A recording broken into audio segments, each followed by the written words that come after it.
Chapter 26, The Messy Room. The Room of Lost Things, also known as the Room of Requirement or the Room of Come and Go, was a place that has been used by Hogwarts house elves for almost a millennia. Harry passed by a shelf filled with all sorts of items and placed with no obvious order whatsoever. He could glimpse books, magazines, individual shoes, underwear, broken toys, an empty bottle of shampoo, and a very ominous potion vial with some pitch-black liquid inside. Apparently, the elves have been using this room to store all the garbage left behind by former students and teachers for the last 9 centuries. Harry spat his complaints as he walked. He had come here, not just to find Ravenclaw's diadem but to also find a few items he could sell. After his first week of training, Harry had come to realize something. His best chance to regain his old form in a reasonable time frame was to make use of magical rituals and artifacts. His goal was to do more than just reach his previous peak. He wanted to surpass his old level of power and reach new heights, so he could be prepared for any eventuality that his enemies could come up with. During his previous life, by the time he had acquired much of his knowledge about rituals and magical artifacts, the world was very much in ruins. Demons' first targets had been the magical communities like Diagon Alley, so resources became very scarce, and finding the rare ingredients necessary for these rituals was impossible. I won't let that happen again. He clenched his fists. Lucky for him, this world was still intact and filled with all the resources he could possibly need. Resources he planned to use, but for that, he will need large sums of money. I can't sell any of this trash. He looked around the shelves. By the look of things, the elves refused to throw anything away, storing everything left behind with no exceptions. Of course, most of the things that people left or forgot ended up being trash, meant to be disposed of, but the elves do not have the same standard as humans for what constitutes trash, so they stored everything. They are like tiny magical hoarders, but I am sure there has to be. Wait, what is that? His eyes were drawn to a broom resting against one of the busy shelves. At first glance, it looked like an ordinary broom, but someone who was knowledgeable about flying brooms could recognize the very particular construction of the broom was consistent with a specific brand. That's definitely a Nimbus, and a very old model at that. He picked it up to get a closer look and read the letters engraved on the wood. A Nimbus 100? That's one of the first models ever produced. This is a collector's item. This finding gave him an idea. This place was full of old things that could be valuable as collector items nowadays, like old brooms, books, or even vintage clothes. It's going to take a while to sort through all this stuff, but I should be able to make enough money by selling antique items from here. And if that is not enough, I have other ideas. For a moment, he wished to have the help of a house elf, as it would make things so much simpler. But he could not possibly use his family elf, as this one would report everything to his parents. All right, let's leave that for now and get on with the other reason for my visit. He lifted his wand and focused his mind on the object he wanted. Oxio Ravenclaw's diadem. He waited, hoping to hear some noises as they came towards him, but nothing happened. Harry frowned but was not ready to give up just yet. Oxio Horcrux. Oxion Voldemort Horcrux. Oxio Rowena Ravenclaw belongings. Oxio Tom Marvolo Riddle belongings. Nothing. This was the worst case scenario and another evidence that despite its many similarities, this was a very different world. This is very bad. Maybe he stored them in different locations, maybe he didn't even create the Horcruxes in the first place, and there is no way for me to know. There are other ways to protect one's life after all. He could only hope that Voldemort did not resort to demonology this time. I should still check the other places I know, just to be sure. If he has created Horcruxes, there is a good chance that one of them is in his old mansion, but with him still alive, that house will be much better protected. It would be a suicide to go right now. Harry thought hard for a while, but the possibilities were just too many and his information was lacking. One wrong move could be the end of his journey. For what little he knew, Death Eaters had not made any moves for years, until that attack on Diagon Alley. Hopefully, they will take it slow for a while. He could only hope for that at least. Even if he gathered all the necessary ingredients, it would not be possible to perform any rituals on himself. At this point, his body and magic were growing and were very unstable. A ritual would do more harm than good. He is going to need to wait for at least 2 more years before starting. By then, he will have enough control to complete everything safely. But I can't just wait and do nothing. I can think of a way to start acquiring some important information. He looked around the room of requirements with a thoughtful expression. Chapter 27, Flying Incident. On Monday afternoon, the first-year students were having their first flying lesson.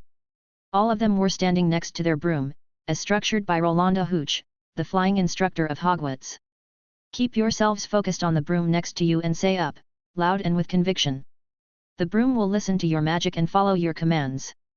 Everyone started to yell at the same time over and over. This is going to give me a headache. Harry covered his ears. He then took a glance at the broom he had been given for the class. It was a Cleansweeper 260, one of the cheapest brooms in the market, from 20 years ago, and it was in poor condition. Is the school budget in such dire straits already? Mr. Potter, is there something wrong?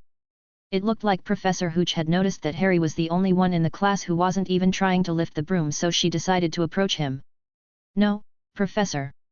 My apologies, I was merely a bit distracted. Then let's better focus on the matter at hand. Go on, give it a try, Mr. Potter. She urged him.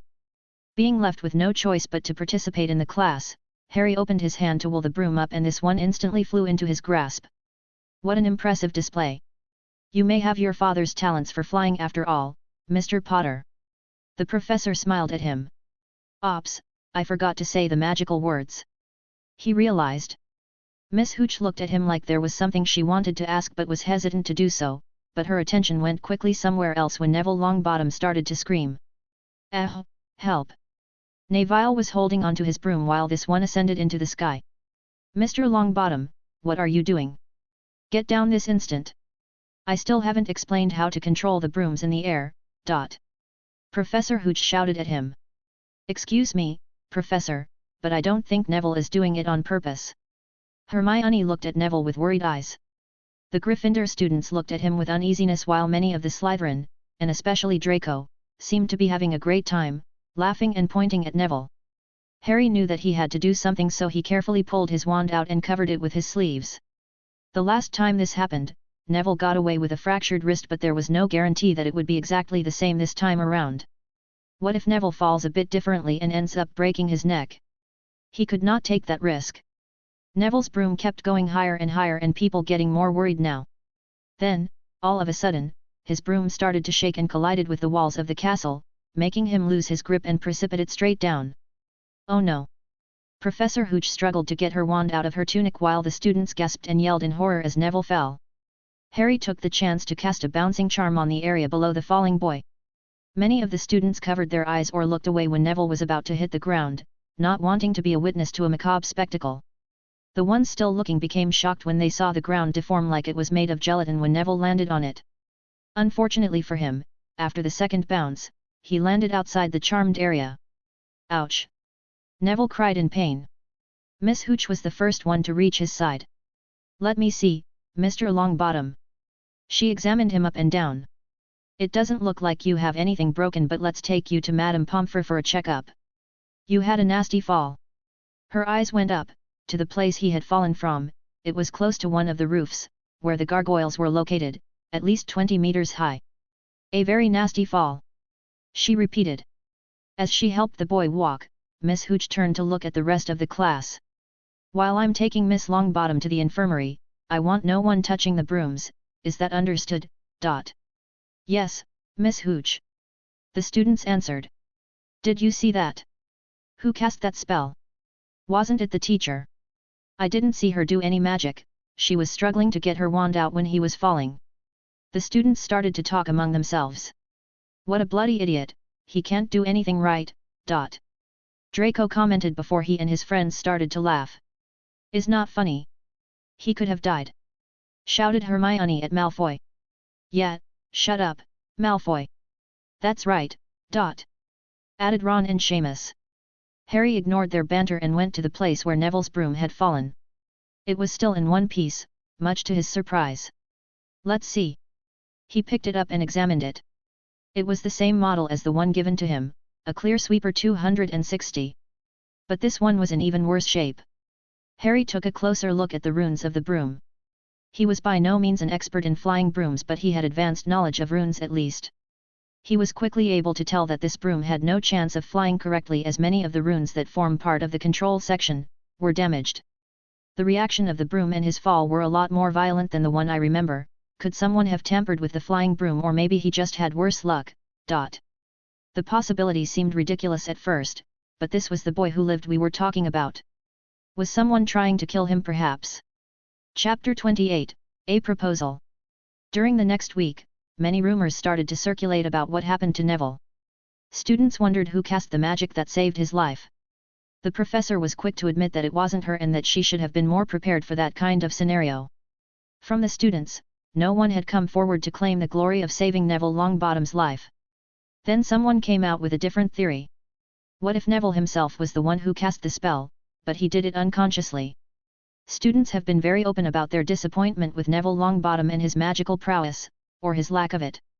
But this rumor gave birth to a new possibility. What if Neville really held some incredible power inside him but he was unable to control said power? That would explain how he defeated Voldemort when he was a mere babe. He did it unconsciously. During a moment of life and death, he invoked this mystical power and defeated the Dark Lord, and now he did it again in order to save his life. As the days passed, this rumor became more solid and people added more details, like maybe Neville had inherited his magic from Merlin himself, but as a child, he is unable to control said magic, so it will only come to be during extreme situations. The students started to look at Neville with more respect, and even Malfoy stopped mocking him at all times by suggesting he was a squib who only got the Hogwarts letter because the owl got confused. One more week passed after that and things finally started to calm down. Harry's last class of Friday had been potions, with the Slytherings. A very tiresome way to end the week. Snape had relaxed a bit with him and did not bombard him with questions, too much, but he was still quite antagonistic and would not pass any small mistake that Harry made. As he was almost done packing his stuff, a small piece of paper landed next to his hand. He carefully picked it up, looked at what was written on the paper, and left the classroom without showing any external changes in his expression. That night, after finishing his daily training routine, instead of going back to the dorms, he took a different route. One that was taking him past the trophy room and around the corner, to the room he used to hide from the janitor on his first week. Daphne Greengrass was waiting for him in front of the door. "Shall we?" She pointed at the door. He placed his hand on the handle and the door unlocked. The both of them entered and he closed the door again. The candles inside the room lit by themselves, creating a comfortable atmosphere. "Why did you ask me to come here?" he asked. The note he received that afternoon told him about some important matter she had to discuss with him. "This is a very safe room. I did some research after the day we hid here. Those old rooms are always locked, no matter the day or hours, since no one uses them. Only a teacher or the headmaster has the authority to unlock the door and enter." She left hanging the obvious fact that Harry had unlocked the door, twice already, despite being neither a teacher nor the headmaster, but she did not question him how he accomplished that. Daphne walked around for a bit before choosing a comfortable leather couch to sit down. For an abandoned room, it is spotted clean. Harry sat down in front of her. "The elves clean every room in the castle, even the ones that no one uses. We have less than an hour before curfew and I rather not get detention. Can we get to the point?" "Yes, I'm sorry. I have been meaning to talk to you earlier, but you are really hard to find once the classes are over. I am usually busy." That was all the explanation he was going to offer her for now. She nodded and did not press further on that. "I will get to the point then. I want to propose an alliance between House Potter and House Greengrass." Harry raised an eyebrow. "Did you seriously call me here at this hour to talk about politics?" He found the situation ridiculous. The girl was just 11, what could she possibly know about family alliances or their political positions? If Daphne was angry or disappointed, she did not show it on her face. Instead, she continued the talk. "What do you know about the current situation of the pureblood families in Britain?" "Situation of the pureblood families? You mean the whole war with Voldemort?" She flinched slightly at the mention of the name. "Yes, the conflict with the Dark Lord. At the beginning of it, some families declared themselves on his side, like the Malfoys or the Lestrange, while others fought directly against him like the Longbottoms or the Potters. And a third faction was formed by default, a faction composed of families who decided to stay clear of the conflict and remain neutral, like my family, the Greengrass." Harry nodded. He now understood where she was going with all of this. "During the war, the Dark faction was too busy to pressure my father into joining them, but then the Dark Lord was defeated." "But not killed," Harry added. "Yes, everyone knows that he is coming back. The Dark faction has been preparing for his return, which they expect to happen in the next few years." And when he does come back, neutrality will no longer be an option. The Malfoys, Avery, and Yaxley have been pressuring my father to side with them. By pressuring him, you mean threatening him. So, what exactly that your family want? Harry decided to ask. Chapter 29, An Alliance. We need allies who are willing to stand up against the Dark Lord and those who support him. Neutrality is not an option anymore, and the Dark Faction's offers for alliance will become worse as time passes and his return gets closer. Daphne explained. But their offers must already be quite bad since you are looking for alliances on the opposite side, added Harry. Daphne's expression darkened as she seemed to be remembering something. Lord Malfoy and Lord Avery made the same proposal, a position as a mistress for myself. While Lord Yaxley wanted me as his son's wife, but only if my sister joined in as the mistress. Harry was surprised to hear her say those things in such a nonchalant way. He never learned much about the workings of the pureblood families. And no one among his friends or mentors could teach him either, except for Neville, but the boy was not exactly fond of the pureblood customs and etiquette. But this girl in front of him was different. Daphne has been raised by a pureblood lord and educated to become his successor. A normal 11-year-old girl would not be talking about alliances and marriages in such a manner. We were also warned that if we waited for too long to answer, the only offer we would get would be from lower dark families like Crabble, Goyle, or Selwyn. And they may not even be for a marriage. She added. How can you be so calm while talking about becoming someone's mistress? You are bloody 11, do you even understand what that entails? Daphne looked offended at this. I am the heir of a pureblood family, of course, I would know about these things and what they entail. My parents have been preparing me to be the next lady since I was 6 years old. And I'm sure you have also been taught these things the same way. He considered for a second, but it seemed unlikely that his father had done that. He had no memories of the previous owner of this body, but he seemed to hate his parents with fervor and would not have listened to any lessons from them. Maybe they have taught some of this to Lyra, but I doubt they will arrange any marriage for her. Our mother would never allow it anyway. He just knew a few things about pure blood etiquette and costumes. It was no more than a side effect of spending so many years chasing down Death Eaters. I know some things, but I don't think my family will arrange marriage contracts for me or my sisters. Daphne looked genuinely surprised for the first time since they entered the room. How else can you create a proper alliance? One that is strong enough to be trustworthy without a bond of blood. Harry then realized something. Wait, then, when you first mentioned making an alliance between our families, you were talking about writing a marriage contract for us. Daphne nodded. When I came to Hogwarts, the idea was to approach Longbottom and start negotiations. After all, they are a very ancient pureblood family and Neville Longbottom is the, you know. And why didn't you? He could already imagine why though. Well, the Longbottom heir is, not what I was expecting. Then I meet you. You are a lot more, capable. And the Potters are one of the most influential families of the light side at the moment. This girl only sees marriage as a tool to improve her family's situation, tossing away any emotional part. Harry thought. So you would marry me or Neville because it would be good for your family as a whole, is that it? He was getting annoyed with this conversation. Daphne looked to be fighting hard the need to roll her eyes at his stupid question. Well, obviously. Consult your father about the offer and try to give me an answer during the next week if possible. Our father could also arrange a meeting to finish the details. She was talking about it like it was a business transaction and it was making Harry very uncomfortable. And you would be okay with that? You would marry a guy that you know nothing about because it could be beneficial for your family. That is how pureblood families work. It has always been like that, is the tradition. And my father cares for me and my sister, he would never agree to marry me off to someone who would treat us badly, that is one of the reasons he never accepted any contracts so far. Harry sighed. The standards and priorities for old pureblood families were something he could never agree with, but he knew it was going to be pointless to argue with her about it. She had been learning these things since she was 6 years old. For her, this was just how the world worked and there was nothing wrong with it. However, completely rejecting the offer for an alliance would be unwise. At this moment, the one thing he was lacking the most was information about what Voldemort and the Dark families were doing. Maybe the Green Grass could use their unique position as a neutral family to collect some. The problem was that he could not make an alliance like this by himself. He was not the lord of his house, not even close.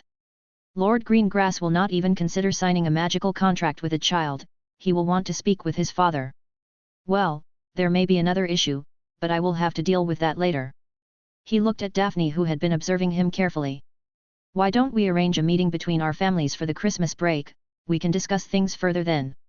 There is not much I can do when it comes to making decisions about alliances and that kind of stuff without my father present, I believe. Daphne seemed satisfied with his answer as a small smile appeared on her face. Of course, and is the same for me. I will send a letter to my father tomorrow, informing him of what we talked about, and then we can talk further about arranging a meeting. Agreed. Harry nodded. It seemed like a weight had been lifted from her shoulders now, and Harry noticed how Daphne had loosened up a bit now. Okay, so, do you mind opening that passage from the last time? It was very handy. She sounded more cheerful. Sure. He walked to the fireplace and opened the secret entrance. You sound more natural now. Yes, that was my business persona. Now that our business has concluded, at least for now, I can relax a bit. She pulled out her wand and cast a Lumos. See you, Potter. And remember, we must not be seen talking in public. Good night, Greengrass. Chapter 30, Quidditch Time. There was 1 week left before Halloween, and Gryffindor was about to play their second game of the year after their defeat against Ravenclaw. Harry felt a bit strange sitting in the audience box, but there was nothing he could do about it. Looking around the stadium, he was hit by a wave of nostalgia, remembering the many years that he played on that field, chasing the snitch for Gryffindor. I hope they do better this time. Of course, they will. I heard that they got a new Seek this time. Harry overheard the conversation that Ron and Seamus were having on the seats right in front of him. A new Seeker? What a coincidence. Or maybe it was something else. His eyes moved towards the teacher's box, where the headmaster was smiling like usual while Deputy Headmistress McGonagall looked around the field with worried eyes. Say, Hermione. He called to the girl sitting to his right. She lifted her face from the book she was reading, an old tome called Quidditch Ruling 1890. Yes. Where is Neville? I know he is not very interested in Quidditch, but he is usually with those two. He said while pointing forward at Ron and Seamus. Now that you mention it, is strange. She looked around the box but could not spot, and it was very unusual to not see that trio together. They had been inseparable since the year started. Seamus, Ron, do you know where Neville is? She decided to ask. He left the dorm very early this morning and I haven't seen him since. I have no clue where he could have gone. Seamus looked genuinely confused. I don't know anything. Ron answered abruptly and turned around to not look at them. He is a terrible liar, Hermione whispered into Harry's ear. He had to agree, that even as an adult, Ron had always been bad at lying. He definitely knew where Neville was. Harry already had a hunch of what was going on, and he would only need to wait a bit longer to confirm it. Welcome to the 4th game of the Hogwarts 1991 League. The cheerful voice of the commentator could be heard resounding all over the stadium thanks to the masterful work of magical runes on the place. I am Lee Jordan and I will be your commentator. The students started to clap and cheer. This will be Gryffindor's second game after their defeat against Ravenclaw. But they have come back with a secret weapon, a mysterious new Seeker, whose name they have refused to reveal. Jordan gave McGonagall a side glance. Their opponents this time is the Slytherin team, the champions from last year, and a few years before that one, but who is counting? Jordan. McGonagall gave him a warning glare. Right, let's get started then. First to jump into the field will be Slytherin. The green-robed team came flying into the stadium. Their own selection of the spectator boxes started to cheer while the rest remained silent. The Slytherin team was, by far, the least liked one of the four. Mostly due to their rough play and borderline illegal tactics. And now, the team we are all hoping will take the win today. Jordan. This time, a stronger warning came from the lips of the deputy headmistress. But not me, I am completely impartial, go Gryffindor! Shouted Jordan. The players made their entrance one by one. There they are. First is no other than the captain himself, Oliver Wood, who plays as the keeper. Next, we have the two beaters, the Weasley twins, George and Fred, and following them are our lovely trio of chasers, Angelina Johnson, Katie Bell and Alicia Spinnet. Jordan moved forward in his seat to get a better look now. And finally, flying, a bit too far behind from the others, is the new Seeker, who is no other than Neville Longbottom. The stadium got very loud as everyone started talking loudly at the same time. What? Hermione shouted and almost dropped her book. Yeah, go Neville. Ron fisted the air. You knew about this? Seamus stared at Neville in shock. I caught him doing practice the other day. Sorry, I didn't tell you, they made me promise to keep the secret. Explained Ron. How did he join the team? First years are not even allowed to have a broom.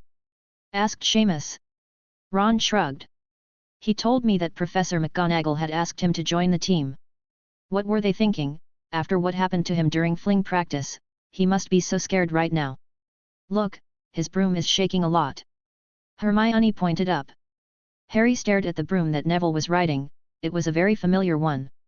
He is using a Nimbus 2000. Really, that's the fastest broom in the market. Ron turned around to look at Harry. You can see it from here. Seamus questioned. Well, that was quite the surprise. The commentator spoke again. Gryffindor has no other but the boy who lived, the hero of magical Britain as their seeker. The Gryffindor box erupted into cheers. Now, players. Get to your positions. Jordan instructed. Professor Hooch walked to the center of the field and pulled her wand out. Neville, come over here. Called Oliver from his place next to metal rings. Stay flying high until you see the snitch. Remember the training. I know. Neville flew slowly upwards, gripping the broom with all his force. Say, Ron. Neville got better at flying since that day, right? Asked Seamus with some doubts after seeing his display. I haven't really seen him fly yet, but I'm sure he has. Besides, he has a brand new, top-of-the-line flying broom. Even my little sister could catch the snitch with that broom. Ron exclaimed loudly. Your sister is a much better flyer than you. Harry thought. Ready. Professor Hooch lifted her wand in the air and a ball of light shot out. Game start. Chapter 31, The Dangers of Quidditch. The players immediately got busy. Angelina, Katie, and Alicia went to intercept the quaffle while the Weasley twins protected them from Slytherin beaters. Oliver Wood watched with rapt attention, not losing sight of any detail. Both seekers were flying higher than the other player, overseeing the entire stadium. Oi, Longbottom! The Slytherin seeker approached Neville and looked at him with a nasty smirk. Neville looked forward at the other boy and started to shake a little. The Slytherin seeker was a much older boy than himself. He figured that he was at least a fifth year. What do you want? Not much, just wanted to ask if you were okay there. You were looking a bit shaky. Neville stared dubiously at the older boy. He was fairly sure that the Slytherin seeker was just trying to mock him in some way. The Slytherin boy realized this and raised his hands defensively. Hey, come on. I'm just trying to be a good sport here. I'm okay. He said hesitantly. I just don't like heights very much, not since my uncle threw me off the third floor of the house in an effort to awaken my magic. I see, then, let me give you a few tips. He rose one finger up. Number 1, test your broom before every game. Neville nodded while listening. Number 2, charming your uniform pants with a cushioning charm is a game changer. And number 3. A smirk appeared on his face. Always keep an eye on the enemy beaters. Neville, move. The desperate shout from Oliver reached Neville's ears, but he didn't understand what was happening or where he was supposed to move. It was then that Neville saw the Slytherin seeker quickly flying to one side just as a bludger flew past him and hit Neville on the chest, making him fall backward. Oh no! Harry heard Hermione as she rose from her seat. He is going to fall. Lavender was sitting on his left, covering her face. Neville managed to barely hold on and was now hanging with only his fingers touching the flying broom while this one remained floating in the air. Oh boy, Gryffindor's seeker has been hit by a bludger and is barely hanging from his broom. This does not look good. Lee Jordan did his best to keep his commentary while everyone stared at Neville. Do something, Albus! Shouted McGonagall. Dumbledore nodded before standing up with his wand already in hand. The other Gryffindor player had already abandoned their position and rushed to help their teammate, but before anyone could get close enough, Neville lost his grip and fell while giving a blood-curdling scream. The headmaster pointed his wand at Neville and started to cast a feather fall charm when he noticed a large amount of magic concentrating right beneath the boy. What is that? He looked at the events with great curiosity. A strong gust of wind came out of nowhere and slowed Neville's fall until he was almost floating in the air. The wind then got progressively weaker and disappeared completely when he was only a few feet off the grassy field. Harry watched the scene from the box and breathed in relief while storing his wand back. This is the second time that boy needs to stay away from brooms. He is safe. Hermione cried. Bloody hell, that was close! Shouted Ron. Did you see that? Is like what happened that day during flying practice. Told Lavender to her friend but loud enough for everyone in the box to hear. Are you talking about the rumors of him awakening some ancient magic? Asked Parvati, even though she was one of the main culprits for spreading that rumor. They were just doing it for fun and never considered there could be some truth to it. The game was stopped after that while they gave Neville a medical checkup. 30 minutes passed after that and the students were starting to get anxious. What is taking so long? Could Neville be seriously hurt? Asked Hermione. I'm sure he is fine, he barely fell 2 feet after the wind stopped. But I would be seriously surprised if Neville is still willing to ride a flying broom anytime soon after this. Answered Harry. In the end, he was right. Professor Hooch came back into the stadium 10 minutes later to announce the end of the match. Gryffindor Seeker had refused to play again after the incident and the team had not prepared a replacement for him. So with the lack of one player, they were forced to forfeit the game, giving Slytherin the win. The next day, Headmaster's office. Albus Dumbledore was sitting on his chair and looking very uncomfortable towards his visitor.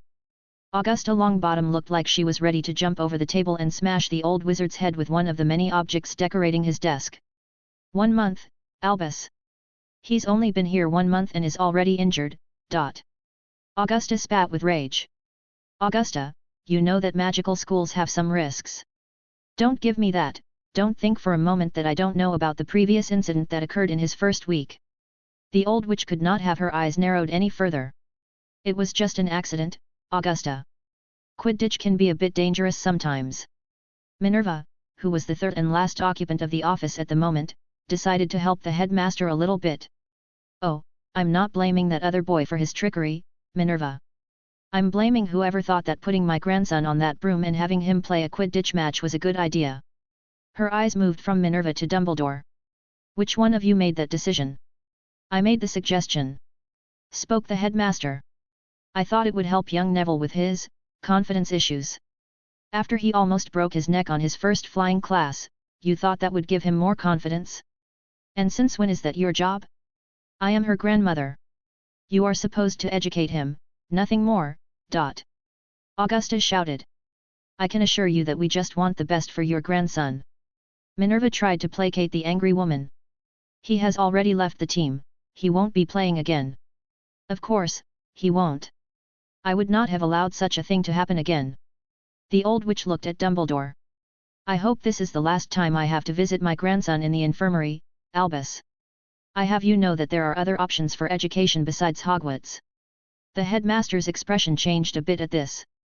That won't be necessary. There is no other place where he is safer than in Hogwarts, trust me. Humph, trust you, after what happened to, never mind. Augusta seemed like she wanted to say something more but kept it to herself. Chapter 32, Halloween. October 31st, Halloween night. The Great Hall was filled with people celebrating the feast. All eating, drinking, and laughing, for this was a joyous night, for most. Harry was slowly picking at his food with conflicted feelings. He has always hated Halloween, it was the night his parents had been murdered and if that was not reason enough, something bad tended to happen always on this night, as if a curse had been placed over this particular festivity. But now, things were different. Both his parents were alive and he even had 2 younger sisters. He did not feel sad or lonely and that made him feel guilty. Was he being disrespectful to his original parents, the ones who gave up their lives for him if he enjoyed his time with his new family? They were the same persons, or at least, different versions of the same persons after all. He was not sure and could only hope that time will help in that matter. But now he had another concern. His eyes moved to the right and focused on the entrance doors of the great halls. They had been shut tight before the feast started, but Harry noticed that there was one person missing. He now looked at the teacher's table as if to confirm it. But there were no doubts about it. The new defense professor, Keshav Nair, was missing from the party.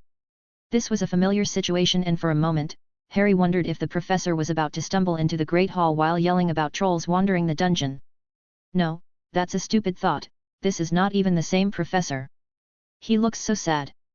The voice of Hermione reached his ears. Harry did not need to ask who she was talking about, as this was the third time she made the same comment tonight. He looked at Neville. The boy was looking down and did not even touch his place. He was indeed looking sad. That was not really surprising.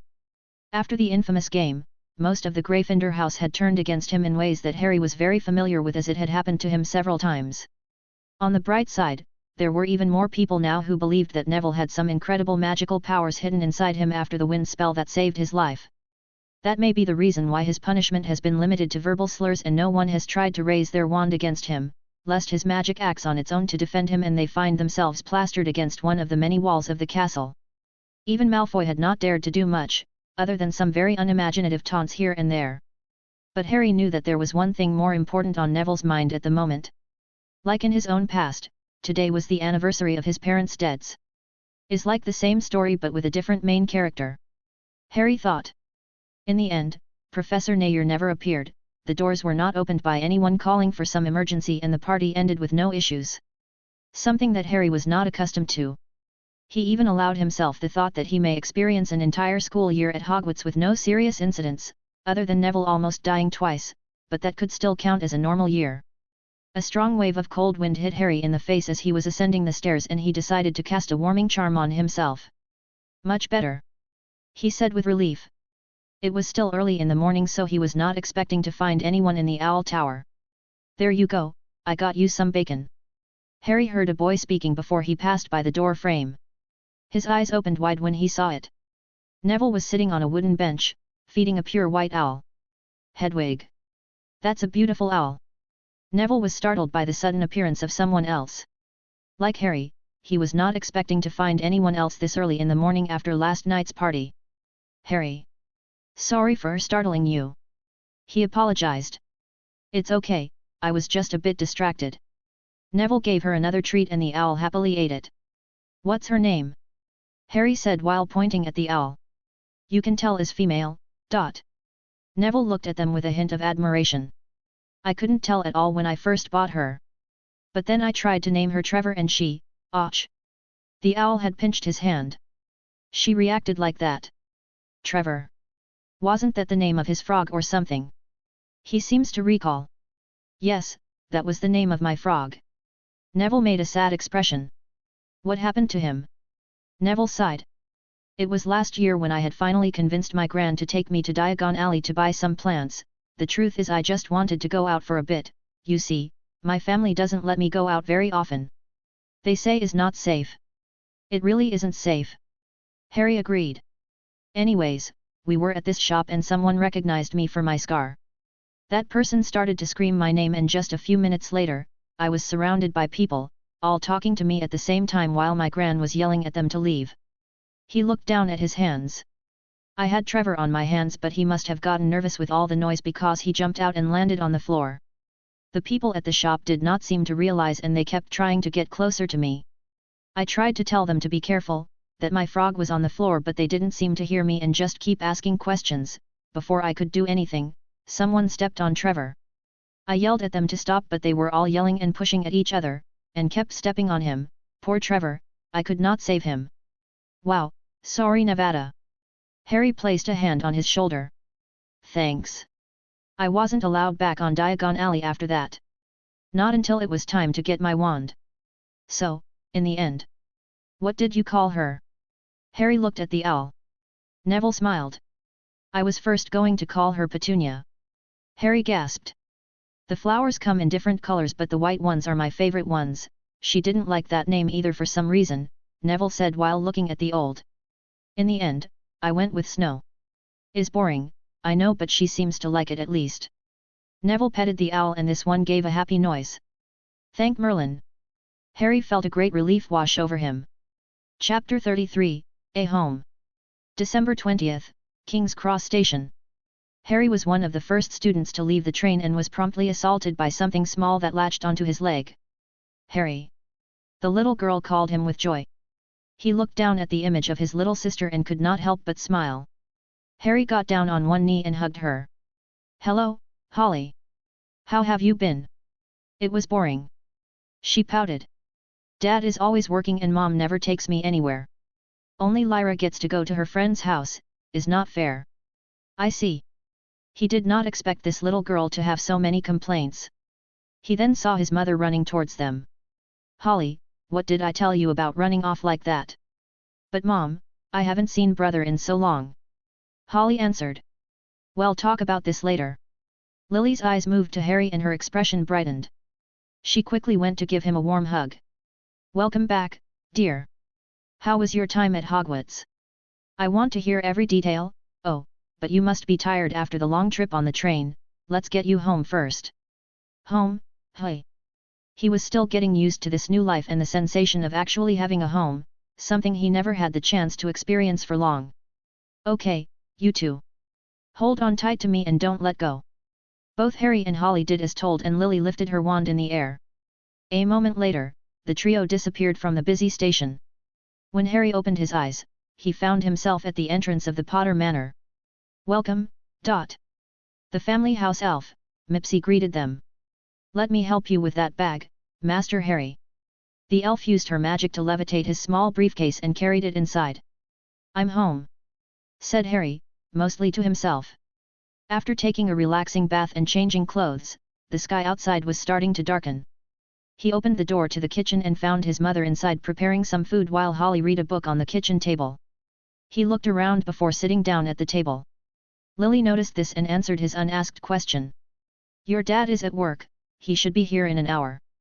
And your sister is staying at one of her friends' home, she will be here tomorrow. A friend's home, is the Weasleys, Dot. He recalled that his sister was friends with Ginny, even though the Weasleys were not that close to the Potters, especially after they left the Order of the Phoenix. At least, he had never heard of them hanging out with Molly and Arthur. No, she has been staying with the Green Grass for a few days. The Green Grass. He raised an eyebrow. That right, that's why I recalled them mentioning that family name before I went to Hogwarts. Lyra must be friends with Daphne's sister. How did that happen? He decided to ask. Lily looked a bit surprised at him showing interest in his sister's friends. Well, last year, Lady Greengrass and I met at a ministry party, she had brought her 2 daughters and I brought only Lyra because you didn't want to come and Holly was too little for such an event. She got along with the youngest and they talked for hours. They have been quite close since and often send letters to each other, but this is the first time she has stayed at their house. How so? With Fleur Powder, it only takes a moment to visit, Harry asked, but he had already a few ideas. Well, Astoria has some special circumstances that don't permit her to leave the house and your father was not thrilled to allow Lyra to visit the Green Grass house until he knew them better. Explained Lily. Because they are a neutral family. Lily looked genuinely surprised this time. Have you remembered some of the politics classes your father gave you? You never showed any interest in those. Harry shrugged. Not really interested in politics, but it doesn't hurt to know those things. After all, their family had been personally involved in the last war, so there was no way for them to remain unattached from the magical Britain political scene. I'm bored, Harry, play with me. Holly complained loudly. You are bored, hey, Dot. He looked at the book she was reading. It was one of Neville's fantastical adventures, which reminded him of something. You know, I have brought with me a nice gift for my sister. Her eyes opened like plates. A gift, what is it, can I have it? He smiled. You'll have to wait until Christmas for that. No, I want it now. Holly exclaimed. Okay, maybe it was a mistake to mention that, lesson learned. Harry considered. Where did you get a gift from? Lily asked with suspicion since first-year students are not allowed to leave the grounds. You'll have to wait too. He said. A bit later, James Potter got home from work and welcomed Harry back. I heard of what happened during the Quidditch game before Halloween, what a shame, James spoke. They haven't been able to play again without a seeker and had to forfeit the next game after that. Explained Harry. I don't think they have a chance to win the Quidditch Cup at this point. James lamented. I don't know why you care so much about school Quidditch, to be honest. Lily commented. But it's our house. I will always care for Gryffindor and its Quidditch team, as a former player, can't help it. James gave Harry a look. They should have chosen Harry to be the seeker. James, he is still a first year. Quidditch can be dangerous, look what happened to poor Neville. Lily pointed out. Oh well, there is always next year. Oh, Harry. James called his name. Yes. There is something we need to talk about. Come to my studio after dinner. Sure. Harry wondered what it was about. He was sure it wasn't about his grades, he had made sure to keep them above average. It must be about that. Chapter 34, Factions. James and Harry went to his studio after dinner was over, leaving behind a very curious Holly. His father took a seat on a comfortable-looking leather chair behind a large desk and indicated for Harry to sit down on the opposite side. His expression looked serious, but Harry noticed a hint of amusement hidden in there. "Do you know why I called you here?" James asked. "There is only one reason that I can think of." "Oh, you do? And do to tell me, what is this reason?" A sneaky smile appeared on his father's face. "You must have received a letter from Lord Greengrass about a potential alliance between our families," answered Harry. James grinned. "Yes, he told me that you and his eldest daughter talked about this matter in Hogwarts. You don't waste time, do you, son?" Harry raised an eyebrow, not liking what his father was implying. "I merely suggested for Lord Greengrass to contact you for a meeting if they wanted to discuss something like a formal alliance. After all, neither Daphne nor I have that kind of authority." "Was it the wrong thing to do?" "No, it wasn't necessarily wrong. But I think that you should understand a bit more about the political factions of magical Britain. For the last centuries, there has been a strong division among the pure-blood families," James said. "Even before Grindelwald. He never had the chance to learn much about the political environment of the country before everything went awry, so there were many things he didn't know. Yes, Dark Lords like Grindelwald or Voldemort just took advantage of a problem that already existed and used it for their own purposes. The two current factions are most commonly known as the Progressives, led by Albus Dumbledore, and the Traditionalists, led by Lucius Malfoy, at least officially." Harry took note of that last part. The second faction was definitely led by Voldemort, but since he is still considered a criminal, Lucius is the official face of the group. These two factions have been bickering with each other about many different topics they disagree on, but the most common thing is laws that affect Muggles and Muggleborns. One side wants to make our world more accessible while the other one wants to keep anyone who is not a pure-blood wizard or witch out of our culture.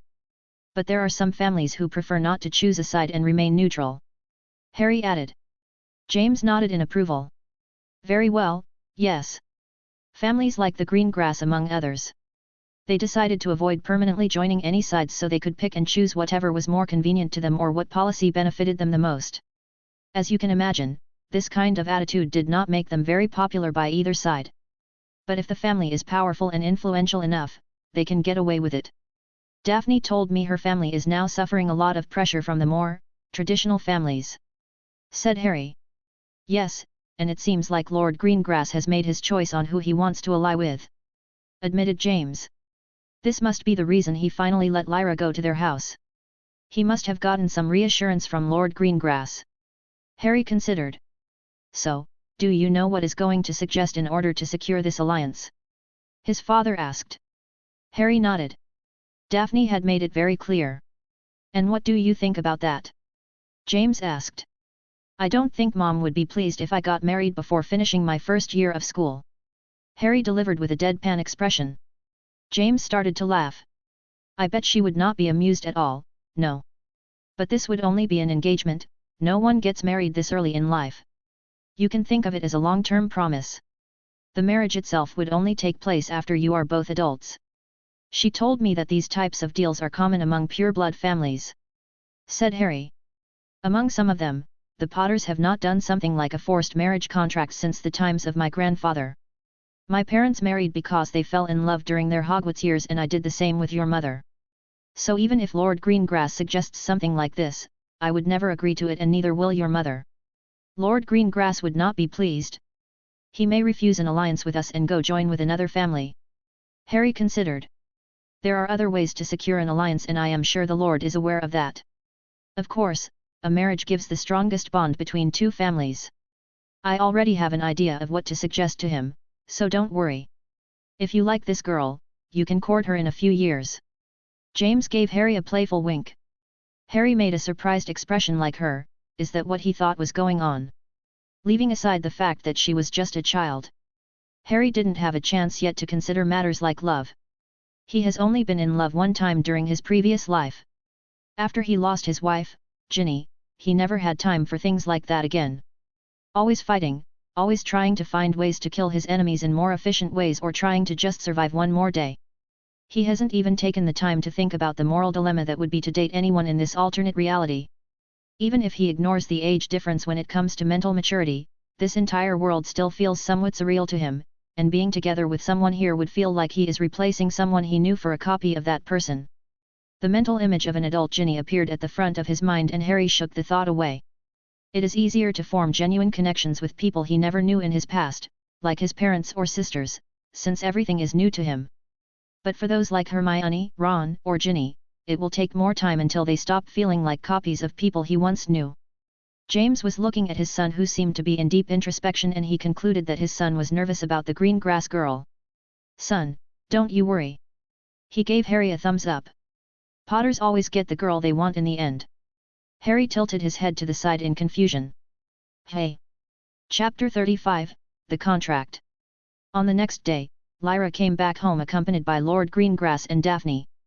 After exchanging the formal pleasantries expected from the situation and nothing more than that, the parents moved the conversation to the privacy of James' studio where he had been talking with Harry the day before. The room was big enough to comfortably fit 10 people, so it was not a problem for the current meeting. Lord Greengrass and his daughter sat on one of the couches while the Potters sat on another one that was placed on the opposite side. Lord Greengrass pulled a piece of parchment from inside his robe and placed it on the short table that was between the two families. He then proceeded to take out a small box that, when opened, revealed a very expensive-looking quill. Harry knew there was something special about that parchment since it had a great number of runes he recognized, but he could only guess the function of the complete array as that would require a closer and more lengthy examination. For the quill, however, he did not even need a second to identify it. He became very familiar with that particular type of quill during his 5th year at Hogwarts. And judging from his mother's expression, she also knew what it was. "A blood quill? What did you bring that for?" Lily raised her voice more than she had intended, making Lord Greengrass's expression change momentarily to a light frown. "Calm down, Lily. Blood quills are commonly used to sign important magical contracts." James tried to explain to his wife. Indeed, as Lord Potter said, blood quills are a necessity for this type of contract. Blood is the most efficient way to ensure a deal as that is the source of our magic. Lord Greengrass spoke with a grave voice. Lily observed the parchment with interest. "What kind of contract is this? I never seen protections like these ones in a contract, and some of the runes are of Globling origin." "That's because this contract was made by Gringotts goblins. Once the contents are written and signed with blood, the contract becomes unbreakable and is also enforced by the Goblin nation. Is the most secure type of document that money can buy," explained Lord Greengrass. Daphne listened to her father talk with a prideful expression. "Impressive. Now all that is left is to discuss the contents of such a contract. Why don't we start with, what do you expect to get, Lord Greengrass?" James looked at the other lord. Lord Greengrass moved his long blonde hair out of his face and observed James for a moment before speaking. "What I want is very simple, protection for my family, you know from who. Once he realizes our refusal to join his side, he and his followers will show us no mercy. You don't need a contract for that." "Of course, we will help your family," exclaimed Lily. Lord Greengrass gave her a stern look. "And I am meant to trust the future of my family and house on your word, Lady Potter?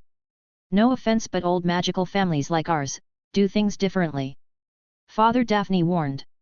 "I hope you are not suggesting that my wife is not to be trusted because she is a Muggle-born." James had a hard expression on his face as he said those words. Lord Greengrass did not seem to mind. "Do not twist my words, Lord Potter. I don't share those silly beliefs that some of my fellow lords and ladies like to speak so much about." He looked at Lily.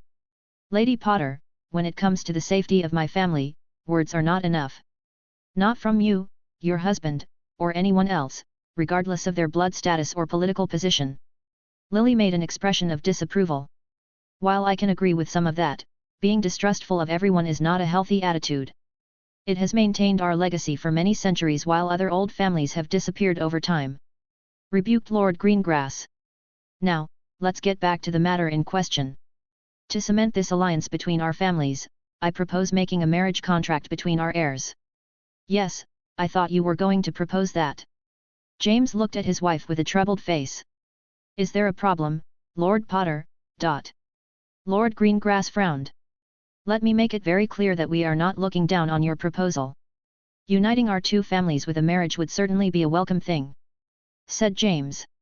"However?" asked Lord Greengrass. "However, our children are still too young for such compromises," said Lily. "Of course they are, clamored Lord Greengrass. "That's why we, the adults, must make those decisions for them." James saw that his wife looked ready to explode into a rant about how outdated that custom was, so he decided to speak first while firmly holding her hand as a sign of "let me do the talking." "Yes, that has been a tradition between pure-blood families since before Hogwarts was funded, I am aware of that. But the Potters had stopped doing contracted marriages since the times of my father. Your father married the sister of the former Lord Black, a very prestigious family. Back then at least," Lord Greengrass pointed out. "He did. But only because they both fell in love with each other. In fact, the Blacks were not happy with marriage at all. According to what my mother told me, they almost banished her from the family for it," explained James. "I see, I did not know that. But where are you getting with this?" asked the Lord. "What I'm trying to say is that I want my children to have a choice, like my father did and like I did." James looked at his wife with a warm smile. "I want them to be happy and marry someone they truly want to spend the rest of their lives with. I will not take that choice from them. Choosing who to marry without taking into account what benefits it could bring to your family." Daphne looked at the Potters with a complicated expression. "That seems very selfish to me. So, I am to understand that a marriage contract is out of the table then? What do you propose then, Lord Potter?" Lord Greengrass looked at James. James returned the look. "I wouldn't say is out of the table yet.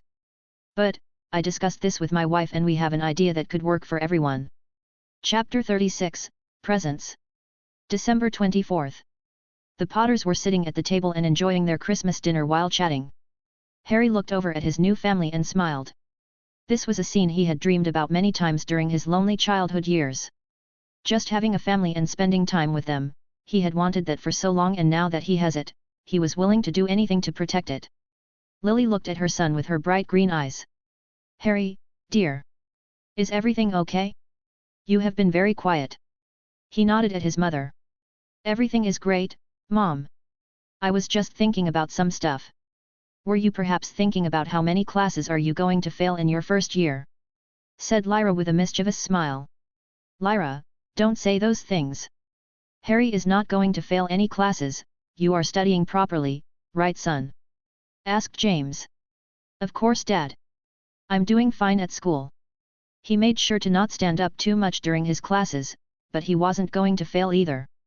All of his grades were at least decent, even in potions, much to the professor's displeasure. "What about potions?" It was like his father had just read his mind. "Snivellus is not giving you trouble, I hope. Or else, I will have tea." "James, you have to stop calling him that, even more so in front of the children." That being said, Lily's eyes turned to look at Harry. "Is he giving you a hard time? You can tell me if he does. He is a tough teacher, but I don't think he is harsher with me than with the rest of the students." Harry decided to lie a bit. He didn't want his parents to go complain to Snape, that would just make things worse. He already knew the man quite well. Lily looked slightly upset. He shouldn't be tough with his students at all, and especially with the first years. The process of potion making is very delicate and being able to keep calm is extremely important for good results. Severus was always strict with himself when we were students. He was the type of person who would not tolerate even a small mistake. If he is putting his students to the same standard. Or, maybe he is just a twat," added James. "James, language, . Lily spoke with rising fury. "Was this professor a friend of yours, Mom?" asked Lyra, who had been wanting to get into the conversation for a while. Lily calmed herself down and addressed her daughter. "He was. We grew up in the same neighborhood and attended Hogwarts together. But we were sorted into different houses and talked less and less over the years. Eventually, we had a big disagreement, and we haven't really talked after our graduation. Can we talk about something happier than that gloomy man? I mean, is almost Christmas already?" James pointed at the clock hanging from the wall. The needles were only 10 minutes away from midnight. "We have presents to open." The mere mention of the word presents seemed to have awakened Holly from her slumbering state. "Presents, Yes. She started to yell. The family moved to the main living room of the house where the presents had been stored under a big tree. The room had been decorated by Lily and Mipsy, and it even had fake magical snow falling from a cloud that was moving around the place. Holly did not care much about all of this and just sprinted towards the tree. Presents. Holly, wait. Don't open them yet. Lily ran after her daughter. Lyra pretended to be more composed, but she walked relatively fast towards the tree and started to look for the boxes with her name on them. Harry felt a hand on his shoulder and looked up to his father. Go on, son. I think there are a few with your name. James gave Harry a wink and tapped him on the back. He felt a bit awkward by celebrating the holidays in such a manner. It reminded him of the ones he spent with the Weasleys. But he never grew accustomed to them, always feeling like a bit of an outcast in them. This was supposed to be his real family, but he could not help but still feel like that. Pushing the negative thought aside, Harry found 2 boxes with his name written on it. His 2 sisters were already busy opening their presents, so he decided to do the same. Inside the small box were 2 books. One looked new while the other one was a fairly worn-out notebook. This is... Oh, that's mine, said his mother as she moved to his side. The cover of the new book said 100 Tips and Tricks for Young Potioners. That book contains a lot of incredible useful information to make your potion class much easier. I always lamented that I only found out about that one when I was in my 4th year, so I told myself that I would get one for my children when they were old enough. She pointed at the other one. I figured that Severus could give you a hard time. That notebook is from my own first 3 years. It has a lot of useful guidance on how to perform the potions from Howards curriculum. It was written by both me and Severus. But don't let him see it, he may get mad. Harry opened the notebook. It was filled with notes handwritten by his mother. I would have given anything to have a memento like this in the past. Lily gave him an apologetic smile. I know that books are not a great present for children. So I put a lot of candy at the bottom of the box. No. This is great, thank you, Mom. Harry smiled softly, doing his best to contain his emotions. Open mine now, come on. James approached them. You are going to love it. Harry nodded and opened the box. There was some sort of clothes inside. No. These are not clothes, this is, James, is that what I think it is? Questioned Lily. Hee, this is my good old cloak of invisibility. James proclaimed proudly. Chapter 37, Back to Class. January 8th. Harry was somewhat glad to be back at the castle. It wasn't that he didn't enjoy spending time with his family. But he felt more restricted at this house. Here in Hogwarts, he had access to several hidden places like the Room of Requirements, where he didn't have to worry about being seen by the students or teachers. But at home, it was a different story. The house was quite big, but it didn't have any places where he could do magic without taking the risk of being found out by his family or their house elf. He hated the fact that he could not be himself in front of his own family. But revealing the truth was not an option he could take right now. Even if he could somehow convince them he was telling the truth, he would be placing a heavy burden on them. But more than that, it scared him. He has no idea how would they react after learning that their real son is actually dead and instead they have been living with some alternate version copy of him. Harry. The voice of Hermione shook him from his negative thoughts. He lifted his head to look at her. Finally. She huffed with annoyance. You know, sometimes you seem to get very lost in your own world. What were you thinking so hard about? Yes, I'm afraid that is a quirk shared among geniuses. He joked. Hermione rolled her eyes. Sure, so, wanna go to the library? The library already? We just got back and we don't have any pending homework and there will be no tests for at least 2 more weeks. Harry looked around the common room. Classes were over for the day, but the students still had several hours before dinner, so most of them would be hanging around in different parts of the castle, leaving the common room almost empty at this time of the day. Other than him and Hermione, the only occupants at the moment were Lavender and Parvati, who seemed to be having an intense conversation on a couch close to the fireplace. Hermione made a troubled expression. I know, but there isn't much to do now. Ah, I see. He now realized the problem. She was bored. For him, being alone was not much of an issue.